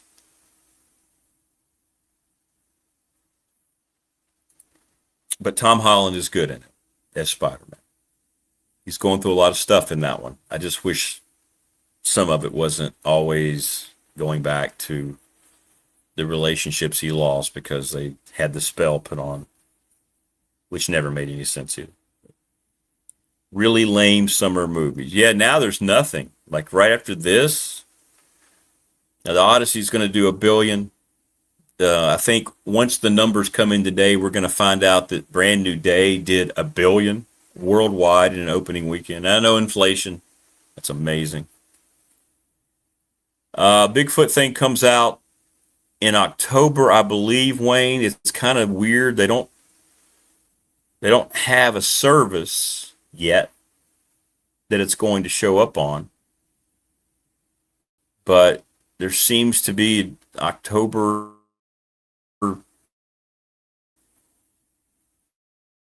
agreement that's coming out. I would guess on Amazon or Netflix or Paramount or something of that. But we're still waiting. Still waiting to find out where and the exact date. It's been kind of weird. Look, and I'm not saying that what they're claiming in that documentary, and there's no spoilers needed here, they're claiming that they have proof that the Patterson-Gimlin footage, the most watched 59 seconds of film ever, Patty taking a stroll across the California woodlands, is a hoax. And I would think something that large would have gotten more publicity once it hooked up with a streaming service. That seems pretty significant to me. So I don't understand why it's continued to be such a low-key thing after the Harry Mann channel still going off about how this completely disproves Patty and all that. And it might, and I want to see it. And if it does, I will come on and say, guess what? It does. But if it were that definitive, I would have thought, and I don't know the time frame, maybe this is how it works. They release the film in certain private theaters down in Texas for about a week and a half. Selected people got invited. And maybe this is how documentaries work. I don't know. But what are we looking at now? You got April, May, June, July, August. It's going to be 6 months after its debut that it finally makes. That seems like a long time to me. BDST viewing in Reiner at night. You know, I probably, you can't show it on screen. Like you can't, I know that for a fact. Like you can't show, like when it's happening. You can talk about it, sure. Yeah, we could plan that. Yeah, we could plan that. I mean, I've got the TV right there. We could plan that.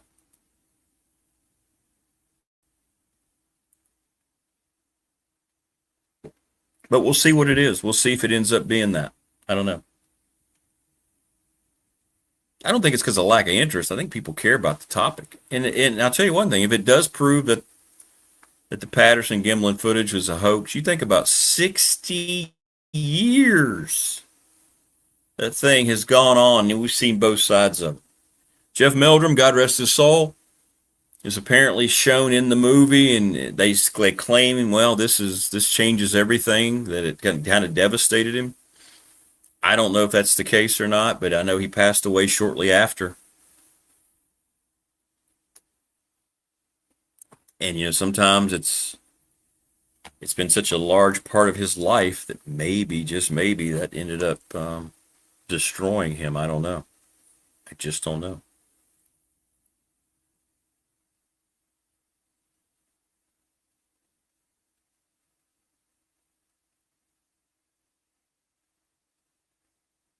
So we'll see.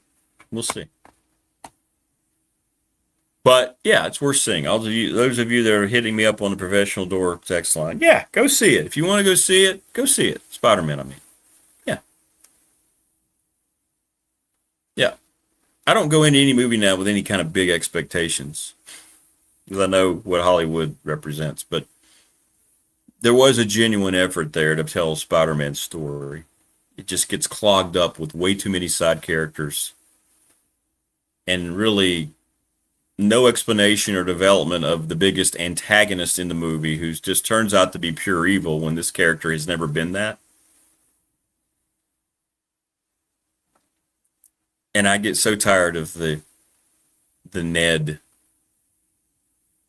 MJ stuff. I think they should have just introduced Gwen Stacy, or the real Mary Jane,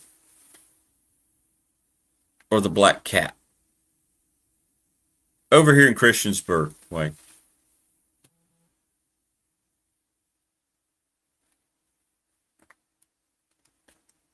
So, and they're not in any IMAX right now. The Odyssey still has the IMAX theater, so it did all that $1 billion without IMAX. How about that? You know, they are. It's always a good experience at the theater in Christiansburg. Absolutely.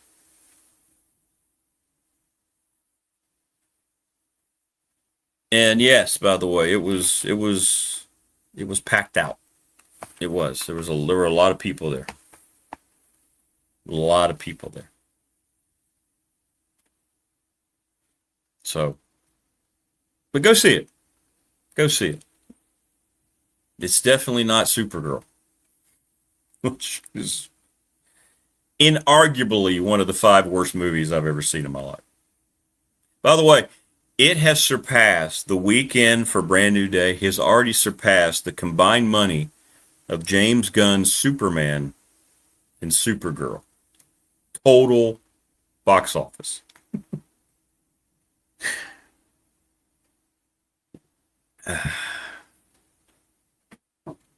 Was I signing? No, I was not signing autographs.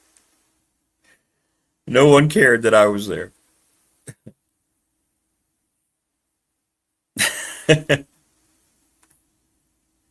Now, David, you're asking me questions. It's going to get into spoiler territory, so I don't want to do that.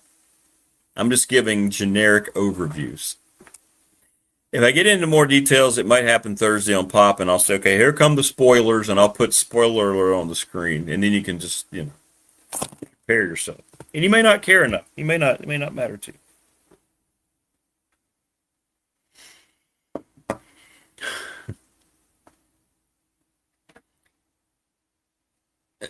No, the end credit scene is not worth staying for. No.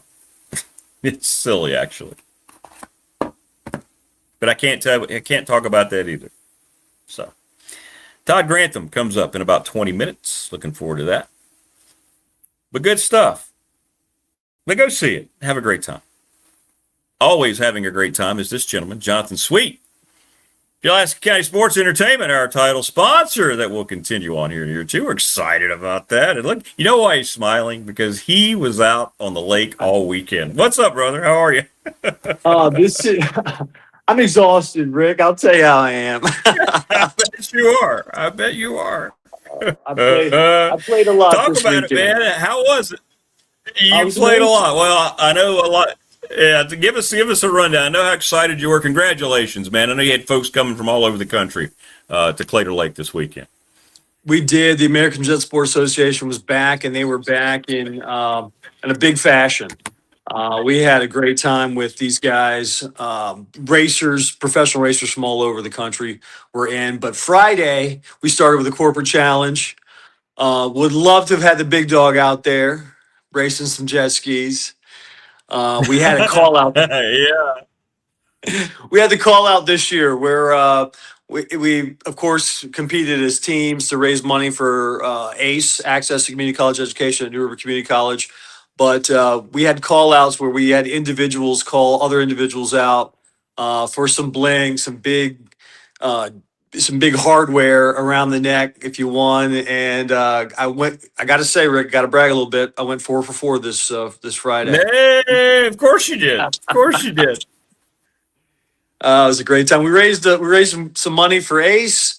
We had some fun. It was great networking. We had 13 teams, 4 to 5 riders per team. Great showing. But on Saturday and Sunday, these guys showed off. There's a lot of talent that comes in for jet skiing, and I got to experience it on Sunday. I rode in the Moto 6, the roundabouts, and had about 12 riders in that class. And oh my goodness, they showed me why they're professionals and I'm not. What kind of things are they doing? I can imagine they're doing all these kind of trick things and just like second nature to them, right? It's got to be. It's got to be. Yeah, they're doing tricks. There's a trick display where they're doing flips and twists, and they're doing submarines. I mean, they're doing all kind of things. But when we're racing, it's side by side racing around buoys, and in some cases, 60 miles an hour. And it's choppy and it's intense, to say the least. Did you hang in there with them though? Did you do your own tricks when you were out there? I mean, did you? No, I raced hard. No tricks for me. I just want to stay on the ski. I caught a couple of guys. I got bumped a couple of times on some turns. It woke me up, to say the least. That's what makes it entertaining. That's the entertainment part of sports, right? That's why you want to come out and watch. Yeah, exactly. And people watching, I mean, it's just the kind of thing you watch. I'm intrigued by stuff like that, Jonathan, because it's something I know I couldn't do. So I just watch people and just, like you said, marvel at the fact that they've dedicated themselves to become that good at something that I can ever imagine myself doing. Right. It's cool. It's cool.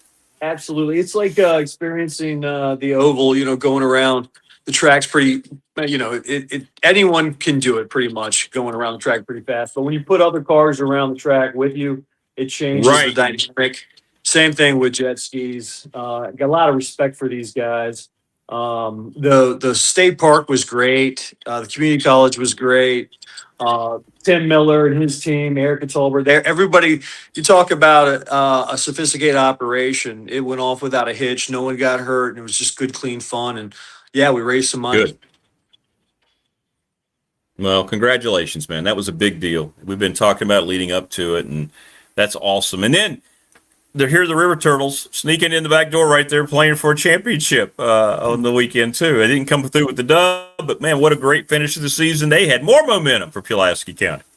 Absolutely. What a great season. I'm so proud of the Turtles. And the whole Sheila organization, a Motomile organization, and the River Turtles back office to the players. Just a great season. We're so thankful that it converged to historic Calfee Park, and I think we showed why we've got the one of the top ballparks in the nation.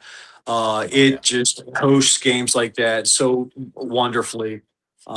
Great crowd, great enthusiasm, and we didn't lose. We didn't win, but we didn't lose. It was 8-8 in the 9th inning. We went to sudden death rules. We hate sudden death rules. It didn't work out in our favor, and we ended up coming in second place.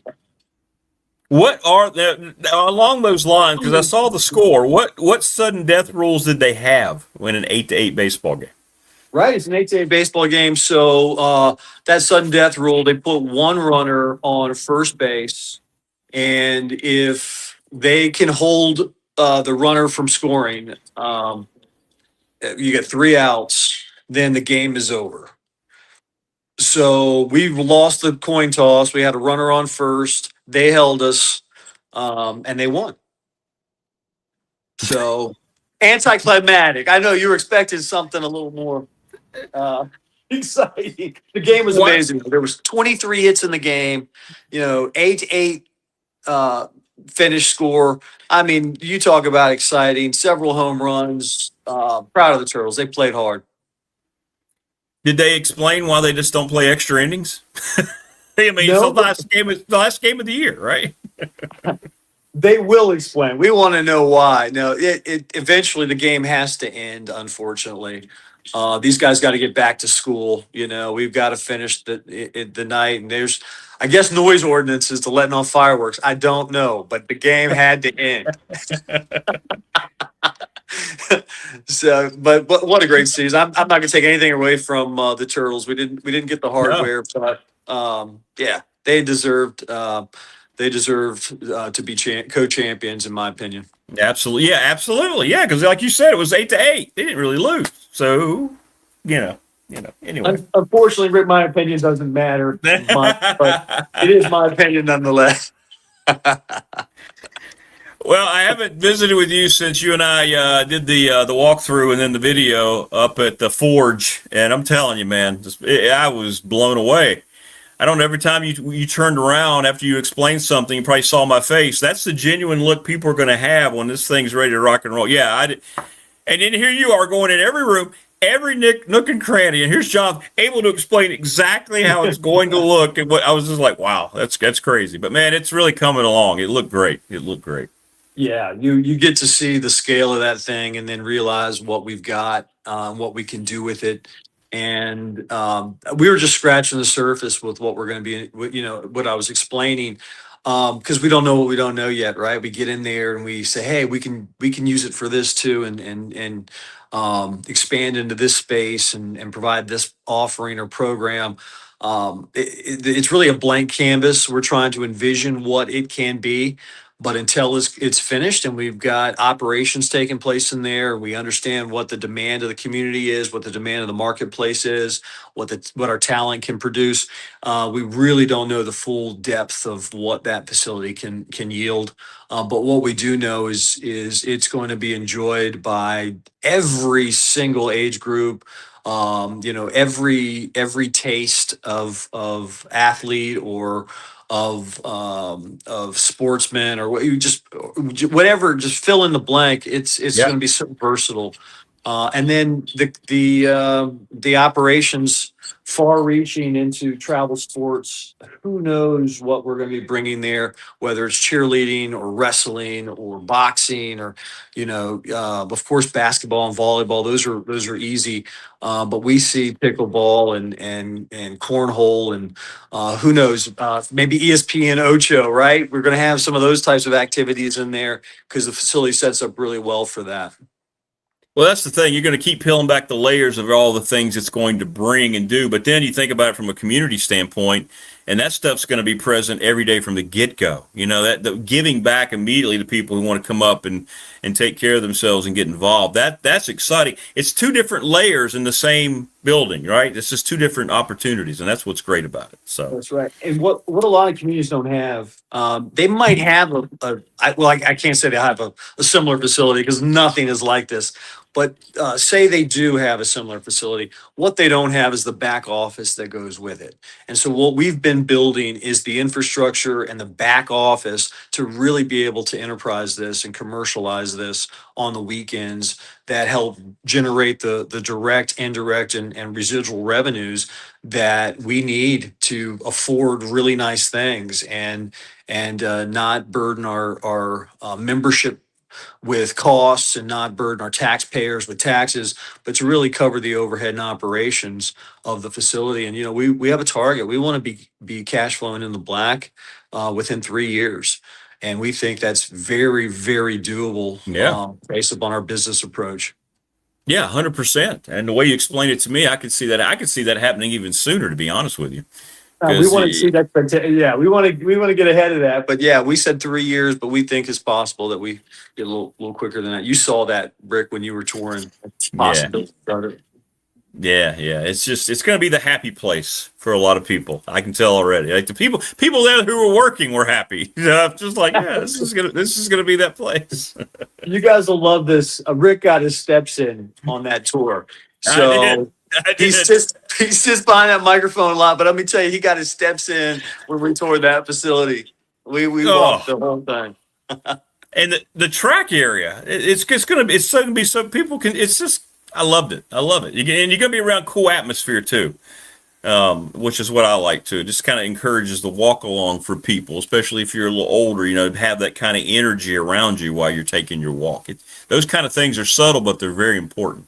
Very important. Absolutely. That place is going to be synergistic where energy feeds energy in there, with the cardio room feeding the arena and vice versa. It's a special place that we think is going to keep our folks not only physically healthy, but socially and mentally healthy as well. Well, and as we discussed in year two, I want to get up there. I want to do some stuff. Once you get a little further progression, once there are events coming in, we're going to do some things. I think to show people and do a preview. I'd like to do that. As we get into it, as this thing continues to get more and more completed as we go along, all the different levels of that. So I think that would be fun to show people. So. Absolutely, yeah. Particularly some of those interesting activities where we got big crowds and yeah, they're not the traditional type sports that you can really expand your repertoire of of sports talk, right? Absolutely. You could even get in there and just do coverage of the golf simulator, right? Absolutely. You could do that. Yes, Jonathan Sweet made a birdie on hole 4. Yeah. All right, Jonathan Sweet had another double bogey on hole 4. That's more like it. It's going to be great, man. And listen, thanks for jumping on. Congratulations for everything. I was excited about the weekend. I know you had a great turnout. I know you had great response. And here are the Turtles playing for a championship. And what's coming up next now? What else you got on the horizon here? What are you guys planning? So we've got that Mountain X race coming up. We were going to have riders, professional riders. That 100-mile track is for the professionals. Big purse involved. I think it was 20 or 30,000. I think is going to male and female professional riders who place, and that's all going to be split evenly. And that's going to bring a big draw in. Probably going to exceed our expectations with the size, but we're prepared for that. We're working with all of our neighboring jurisdictions. Tim Miller. That's his niche. I mean, he knows cycling. That's why I'm really excited about that event. Yeah, he's really dialed that up. So that's going to be one to watch. It's really hard to spectate unless you're at the finish line, and of course. There are a lot of activities associated with that, for the riders and families and teams and spectators. Big Wilderness Brewing Big Great Wilderness Brewing is hosting some events there at their new facility in Pulaski. Lots going on around that, but if you want to see some professional cyclists, this is where you'll see them. You don't have to go far. You just come to downtown Pulaski or take up seat along that 100-mile stretch of track. Yeah. Oh, that'll be so cool. That'll be just another opportunity for folks. So, well, you going to get some rest this week, or you're just going right back to it, aren't you? You're just jumping right back in, aren't you? It's Monday, right? I'm back at work. I'm back checking boxes and then making things happen. So no rest for the weary. I'm still actually operating off a little bit of adrenaline from the weekend. Sure. So that should carry me through. But I look forward to seeing my team and debriefing with them on all the activities from the weekend and, working on the next exciting sports tourism entertainment initiative that we've got coming up. Yeah, that's a great point. The further education from you and your team, right? Every time you have an event like this, what went well, what didn't do well, what can we do different? That's invaluable, isn't it? As you plan ahead, it really is. That's how you just really stay on top of these types of events and making them better every year, better for the athletes and competitors, but also better for the fans as well and the spectators. better for the local economy. I mean, we look at the local economy as well. How can we really incorporate more business opportunities and business showcases, et cetera. And then when we do things like AJSA jet skis, it's also, how can we raise more money for ACE and our graduating seniors to go to community college at no cost. What can we do to make to make that more impactful? So all the way around, we look at it holistically. That's what really I think makes our business model work, is that we understand this industry, but we also have a purpose-driven approach as well, beyond a profit-driven. We really want to take care of our community, our citizens, and our businesses. So, I love debriefing with the team and just continue to dial these things up. Well, listen, man, congratulations again, and thanks for taking the time to jump on to kind of recap the weekend, and for all you guys' continued support of the program, man. You're the best, man. Congratulations on everything. I'd be remiss, Big Dog, if I didn't just shout out to my board of supervisors and the Sports Tourism Entertainment Authority. If they weren't as cool as they were, and they didn't say, "Hey, let's take some risks, let's be bold, let's go beyond where normal local governments go. Let's create a industry within our governmental operations, a new industry, and really focus on something that benefits the community as a whole." This wouldn't be possible. So I am so thankful they don't put me on a short leash or tell our team that we can't think big. They are the biggest supporters, and we greatly appreciate it. And it's not possible without them. Absolutely, man. Team effort, right? Everything. Heading into football season, we're reminded of that even more and more. So absolutely, 100%, 100%. Well, have a great debriefing, man. Congratulations on everything, Jonathan, this weekend. Thanks, Big Dog. See you soon. All right, yeah, no doubt you will, brother. Take care, man. Appreciate you, man. All right, there you go. Jonathan Sweet, he's the Chief Administrative Officer, Pulaski County, and, of course, Pulaski County Sports Entertainment. Awesome stuff, man. I know it was a big success, and he pours himself into it, and I'm sure he was out there trying to emulate everything the professionals were doing. What's up, Chris Lester? Good to see you. Good to see you. Yeah, hopefully Low Country, that'll be something too with the family membership thing. Yeah, maybe that'll be something that might develop further too, Todd Grantham going to join us here momentarily, defensive coordinator at UAB. We're getting into it now, man. We're getting into it now. You got practice starting. Let me get Creed in real quick, and then we're getting ready to go. So much going on. So much going on. I got a couple text messages we're going to talk about. I know, right, Morris? Morris says, "Love Mr. Sweet, always smiling so big so he could bananas." Yeah, and that's genuine, man. He's got that enthusiasm. Yeah, be right back.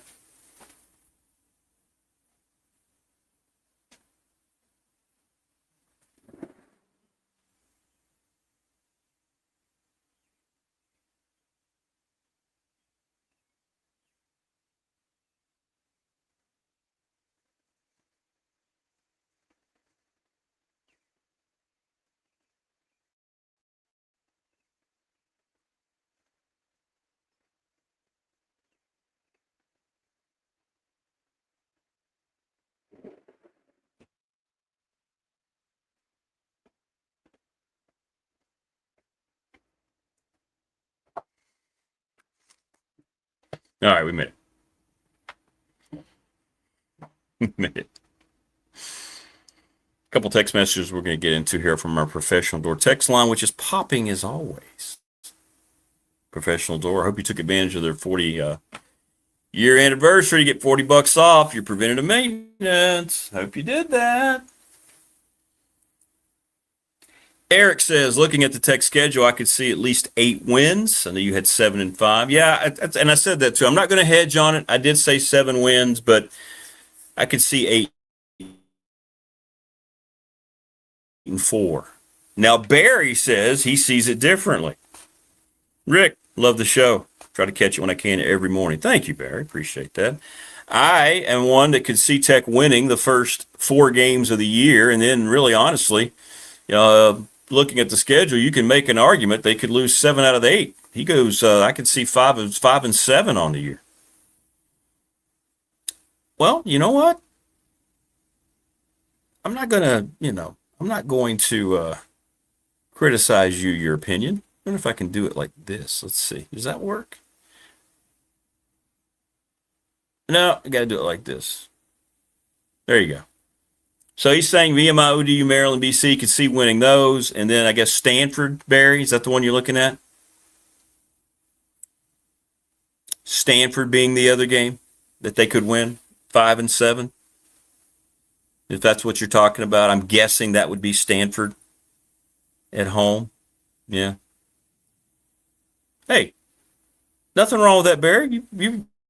That's fine, man. That's your opinion. Yeah, no doubt. We always value the opinion of our next guest. There he is, defensive coordinator of the UAB Blazers. By the way, the Dragon, one of the top mascot logos in college sports. We saw a chart. What's up, Coach Grantham? How are you? It's one of the top tier, huh? So we got to make that thing last. So. Well, here we are, man. You're on the eve right now. Preparations have come together. I mean, here we are. Day one is upon us here for UAB practice. Yeah, we actually started last night. Good meeting. You have your administrative team meetings.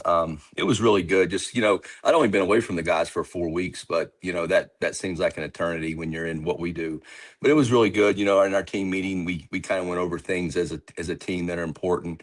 I thought Coach Mortensen did a really good job of collectively bringing them together. And, at the end of the day, he said, hey, man, look, he goes, there's 4 things we always want to do. He goes, number 1, we want to work hard, which really starts the foundation of what you're doing.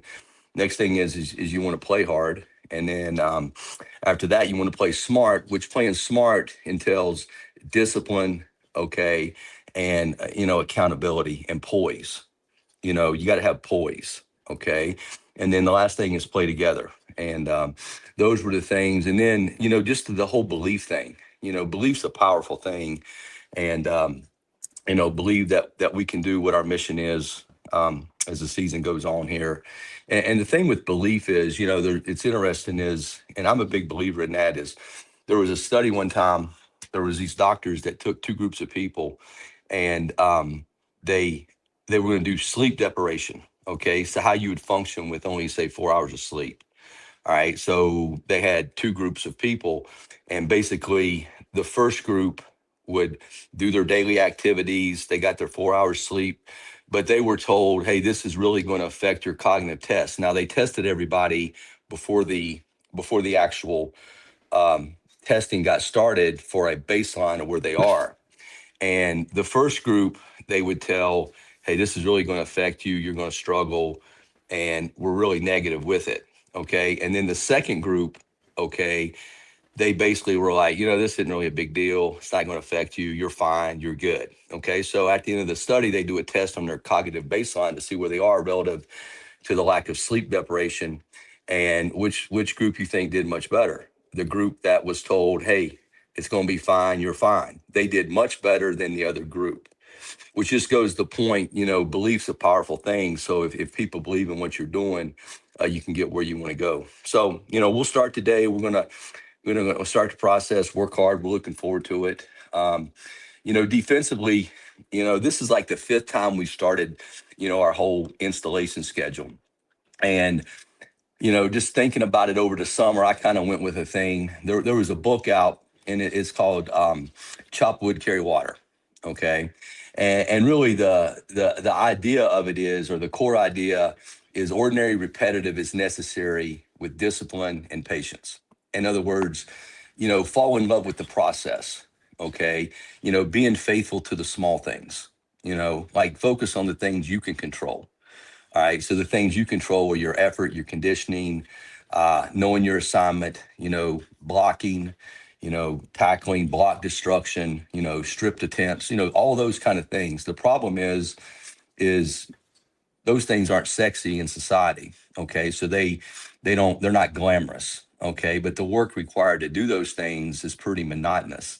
And the biggest thing is we just tried to get across to our guys is, practice with the purpose, meet with the purpose, walk through with the purpose and do those things. And, I was good. And then how are you going to separate yourself? In other words, everybody says they're working hard.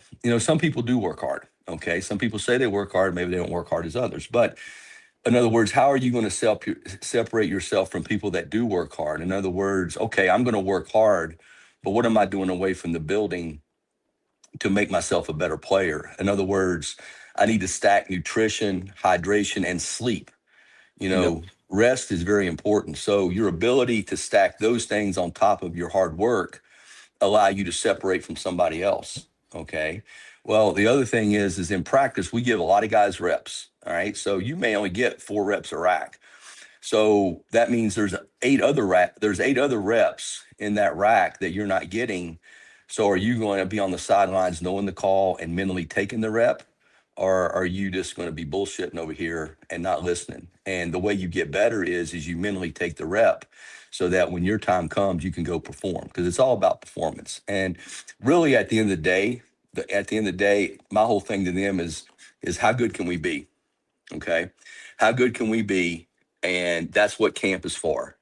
Okay. And practice with a purpose, meet with a purpose, and walk through with the purpose. And if we do those things, we'll go play anybody. So I'm excited. It'll be a process. Everybody's excited now, but we got to continue it as the grind begins. Because basically, we've got 3 full weeks, and then the 4th week we have up until Thursday. We'll go off on Monday. We'll practice Tuesday, Wednesday, Thursday of that week, and then we'll take off on Friday, give them an off day, and then we start on Saturday as a Monday practice because we play at Illinois on that Thursday on the Big Ten Network. So, we know that's going to be a challenge, but we're getting ready for the whole season and see what happens.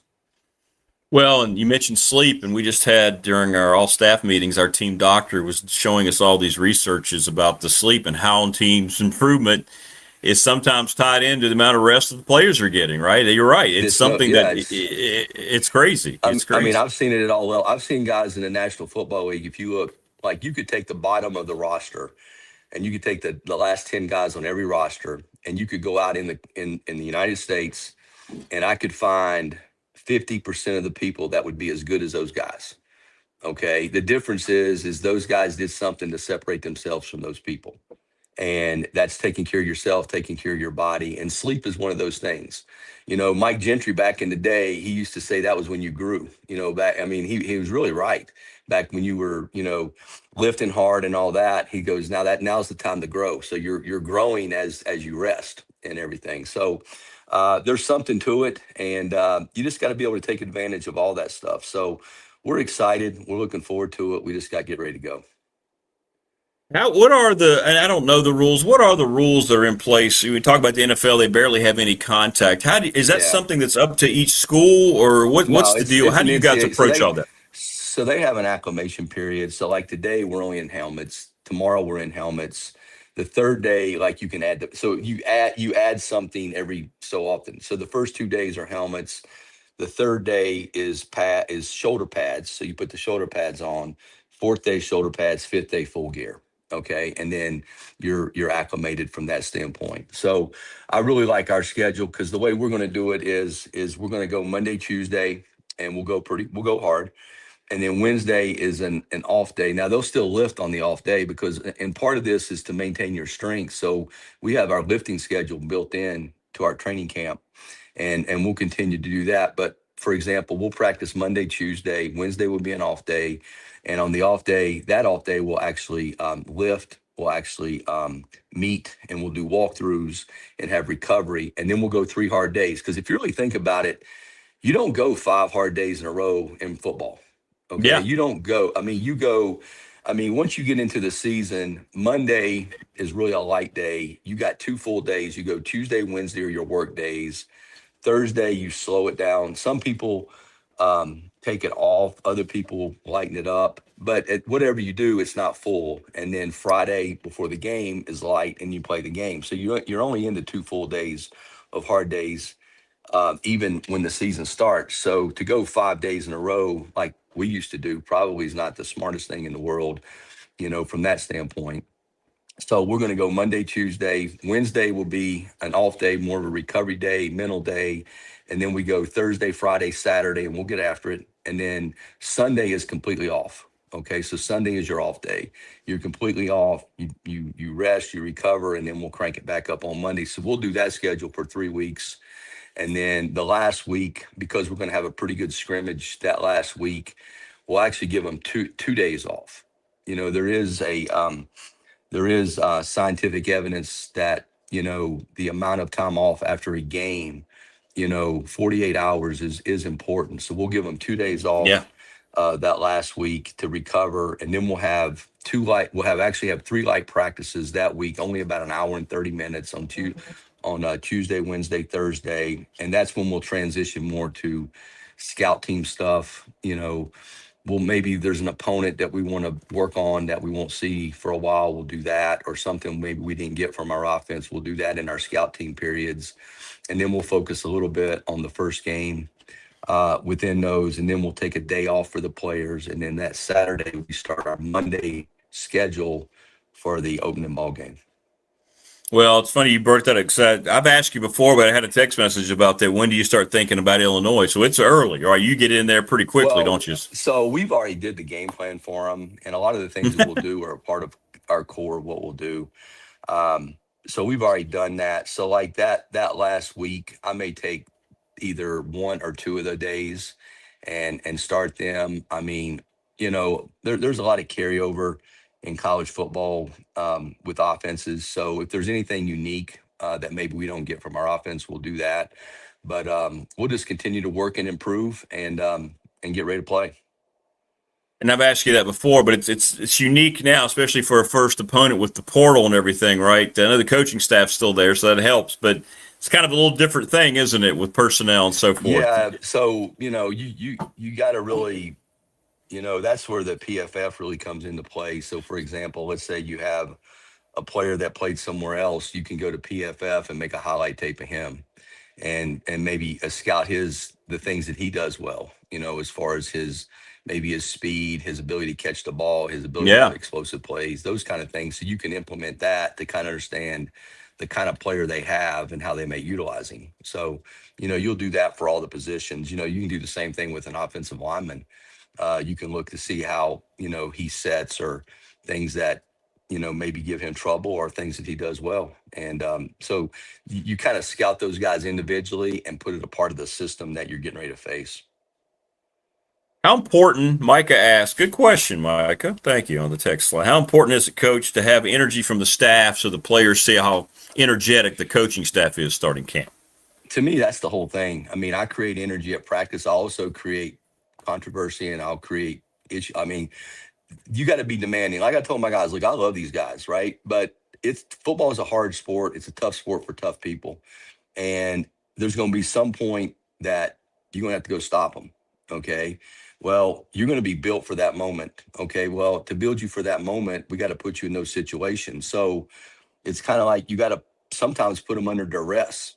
Okay. So, you know, duress, you know, stress is one of those, like you're getting ready to take the exam and you prepared, and you're really prepared for it. You got stressed because it's a big deal, but you've prepared to go perform. Duress is like, you ain't ready for this. Okay. You're not ready for this. And you got to go do it. You know what you're doing. Well, we want to prepare you so that when that big moments come, you can go make plays. Okay. However, bringing energy is all about it. You know, I learned that from Bill Cowher way back. Okay.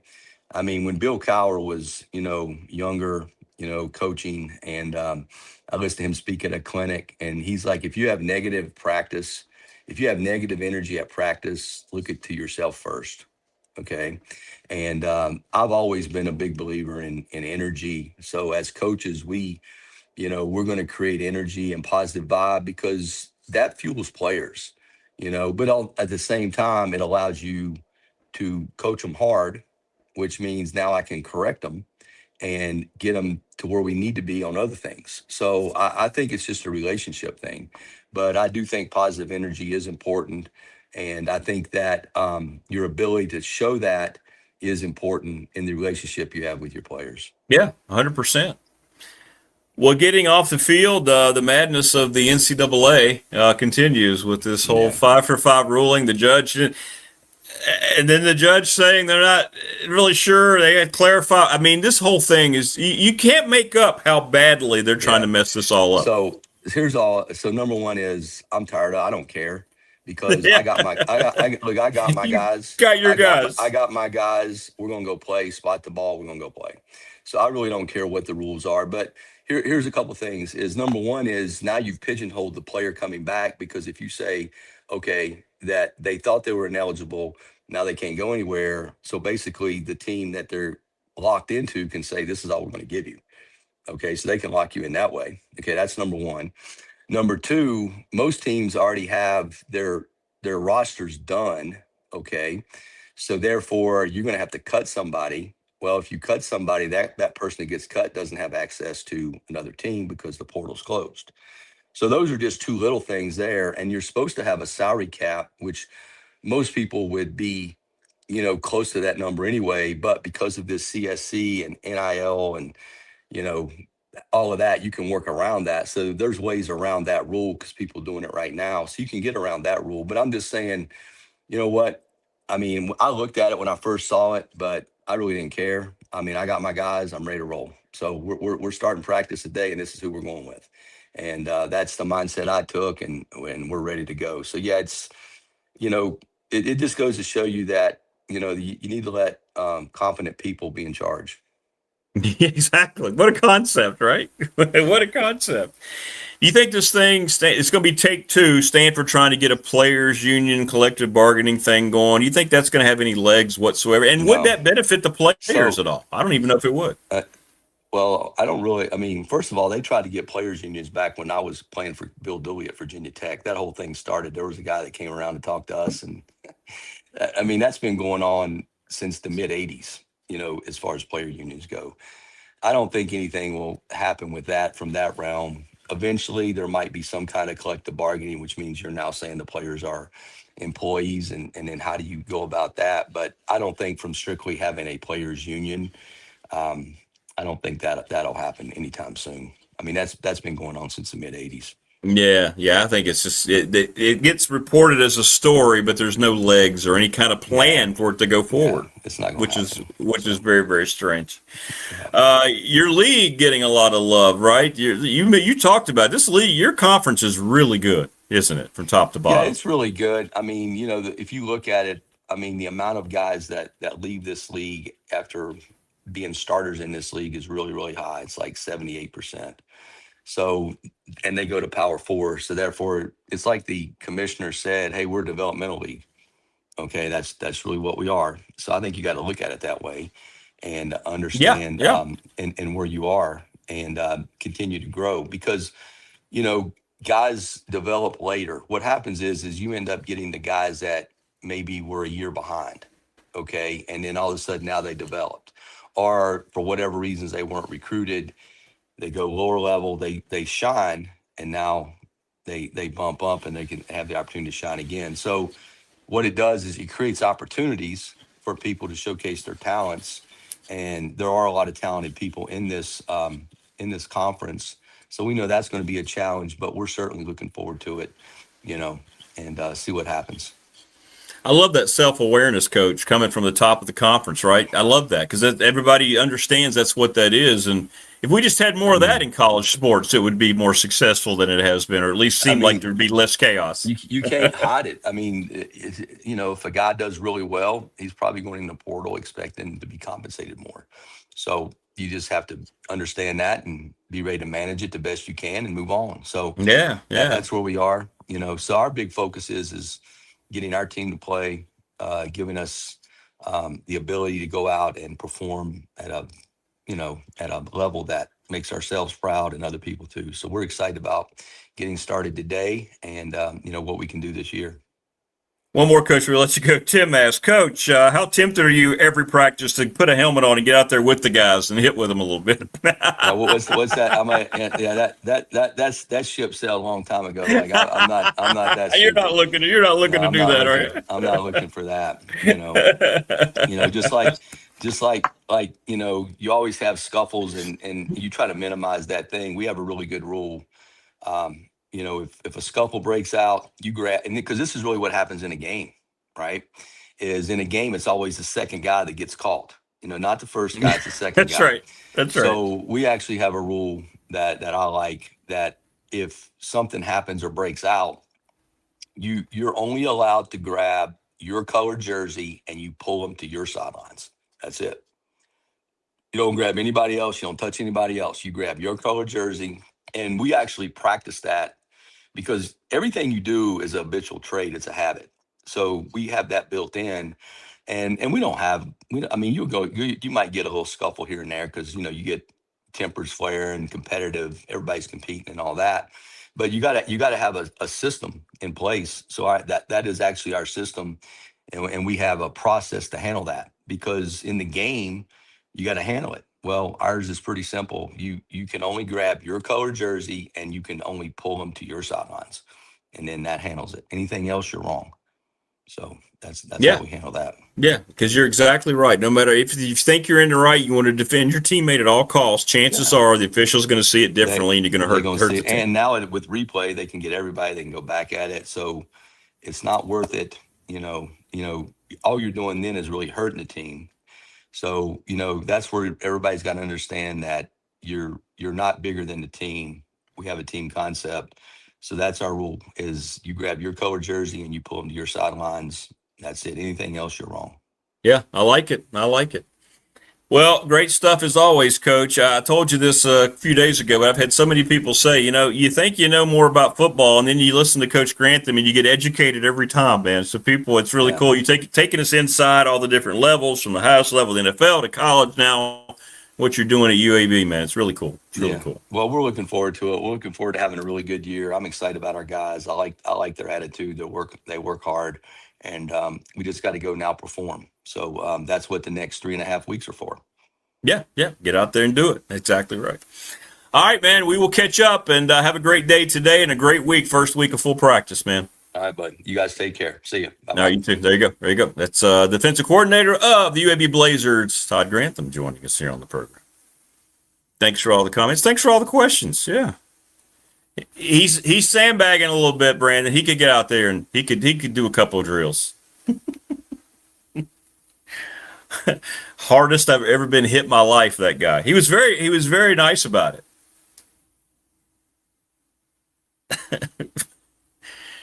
I don't know if I was was a scout team back or something. And as a sophomore, and here's Todd, he's a senior, he's all everything. And you run into the hole, and then there he is. And yeah, I love that. And the message I get, and this is what you want, right? You talk about it, you can put these guys together. Doesn't matter what happened last year. Doesn't matter what people think is going to happen this year. It's time to just go do it. And every program across the country is faced with that right now. And that's why you have some programs end up having great years that weren't supposed to, and then some programs are predicted to do well that they don't. Right? It's about those things. And it feels like to me, no matter what else happens, right, just listening to Coach Grantham, there's no doubt in my mind they're going to be prepared the way that you envision like if you're a Tech fan, if you're a Virginia fan, if you're a Notre Dame fan, how you envision a team properly prepared to go into a game, into a season. I have no doubt that they're going to do that at UAB. Brandon says, can we see Rick and Coach Grantham do the Oklahoma drill? No, Brandon, we're not going to do that. No. Not interested in that at all. No, really not. But it's exciting stuff, and we'll be there for the build. This is what's cool too.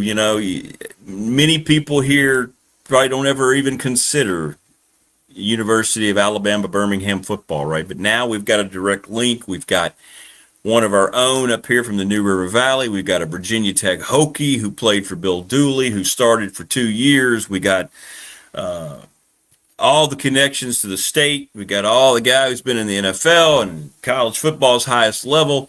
We got all this connection now, so it kind of becomes our subsidiary program. So when, Brandon, we used your question last week, if you couldn't pull for your favorite college football team, who would it be? I'm going to be pulling for, like heck, for UAB this year.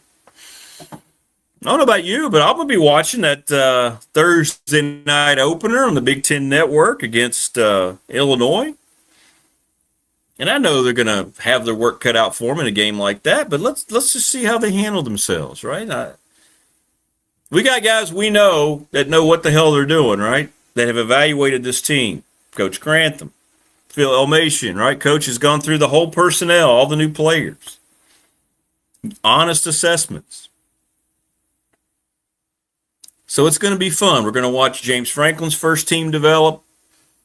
We're going to see all these different sub-stories of college football that are going to, I think, be plenty for us to just completely block out all the incompetence. As Coach just said, man, it's amazing what happens when you hire competent people, isn't it? Well, they have very competent people down in Birmingham, Alabama, running that football program.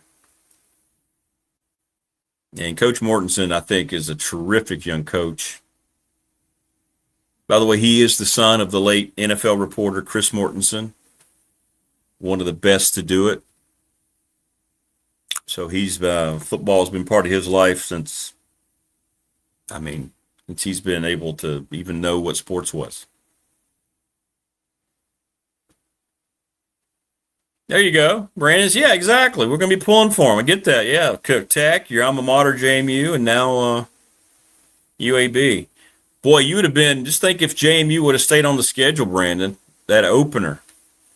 Tech and JMU. Wow. Would you have worn one of those half jerseys, half Tech, half JMU? Painted your face. But yeah, I hope they do well. And we'll see how it builds. Got to stay healthy. We're going to start hearing, especially this week, you watch. And I hate to say it, but we're going to start seeing it. You watch. Who's going to be the first team, Power League or not, you're going to hear about a major player who gets hurt. Going to happen. Injuries suck. It's such a byproduct of this sport, but boy, it sucks. Great sport. Everything about it's great. Boy, injuries suck.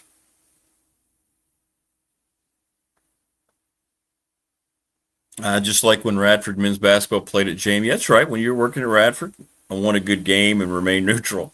Well, I think you would have had a good game had it been the Dukes. Yep. That's fair. We'll have the announcement of our BDST fan question of the week. Maybe we'll do that. Maybe we're going to change it to who are your two teams that'll play for the national championship? How about that? Let's roll with that. We'll use half of Brandon's question.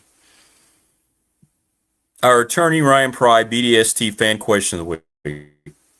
Which two schools will play for the 2026 College Football National Championship? Hit me up on the text line, presented by Professional Door, 391-0788. You can DM me, which many people do, for our questions. Thanks to Family Fencing, McClellan Chiropractic, Professional Door Incorporated. Thanks to Pulaski County Sports Entertainment. It was great to catch up with Jonathan Sweet, Little River Heating and Air. The attorney Ryan Pry, 701 West Main Street. National Bank, member FDIC. The Ready Set Fund. Sundown Electric. The NRB Super Bowl. Lawson's Mobile Home Supply. Brandon at Top Shelf Apparel. And everyone at the Montgomery County Chamber. Next week, who finishes higher in ACC? Tech or UVA? I think that'll be Tech-centric though, but yeah, maybe we could do that. We'll go with the national title pick this week, and we want both teams, not just one. Somebody just sent Alabama. Alabama. Okay, who's Alabama going to play? Send both. Yeah, send both. Oh, I know. And it's difficult for people. You got to take off the Homer glasses. I'm with you. Got to do it. Got to be honest. Got to be honest. And I think the text I had earlier saying he wasn't putting Tech down. He goes, I could see a world where Tech could go 4-0 and then win one of their last 8 games. Brandon's got Oregon, Ohio State. It's interesting. The gentleman, whose name is not attached to the text, but said Alabama would play Ohio State. So Ohio State's already got 2 votes. He's got Alabama, Ohio State. You've got Oregon, Ohio State. There you go, Brandon. And I did pick Tech winning that game.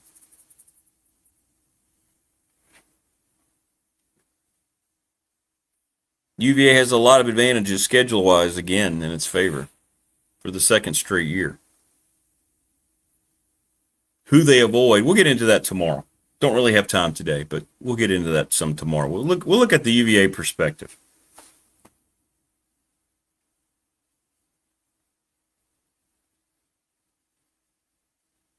So you can't see him, but Creed came in. And he's laying here, and you could tell he was pretty busy last night.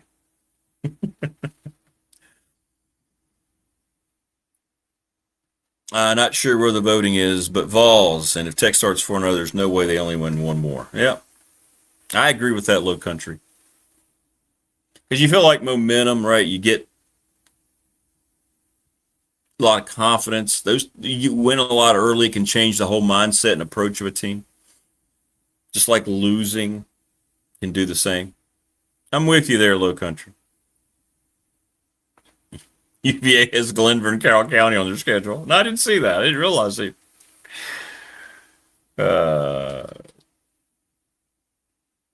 Need to start the fan count predictions for each game on UVA's schedule. You know what? We're gonna look at UVA's schedule in depth tomorrow. How about that? We'll look at that tomorrow. We'll check out Phil Steele's total breakdown of the Cavs. How about that? And then Coach Elmo is going to go visit and get a breakdown. So that'll be fun. All right, great start to the week as always. Thanks to Coach Elmo. Thanks to Jonathan Sweet and Todd Grantham. Tomorrow will be the Tuesday edition of the program. Not sure about Marty and Rags on Wednesday. We're trying to get that solidified as well. Brian Steinspring scheduled this week at some point.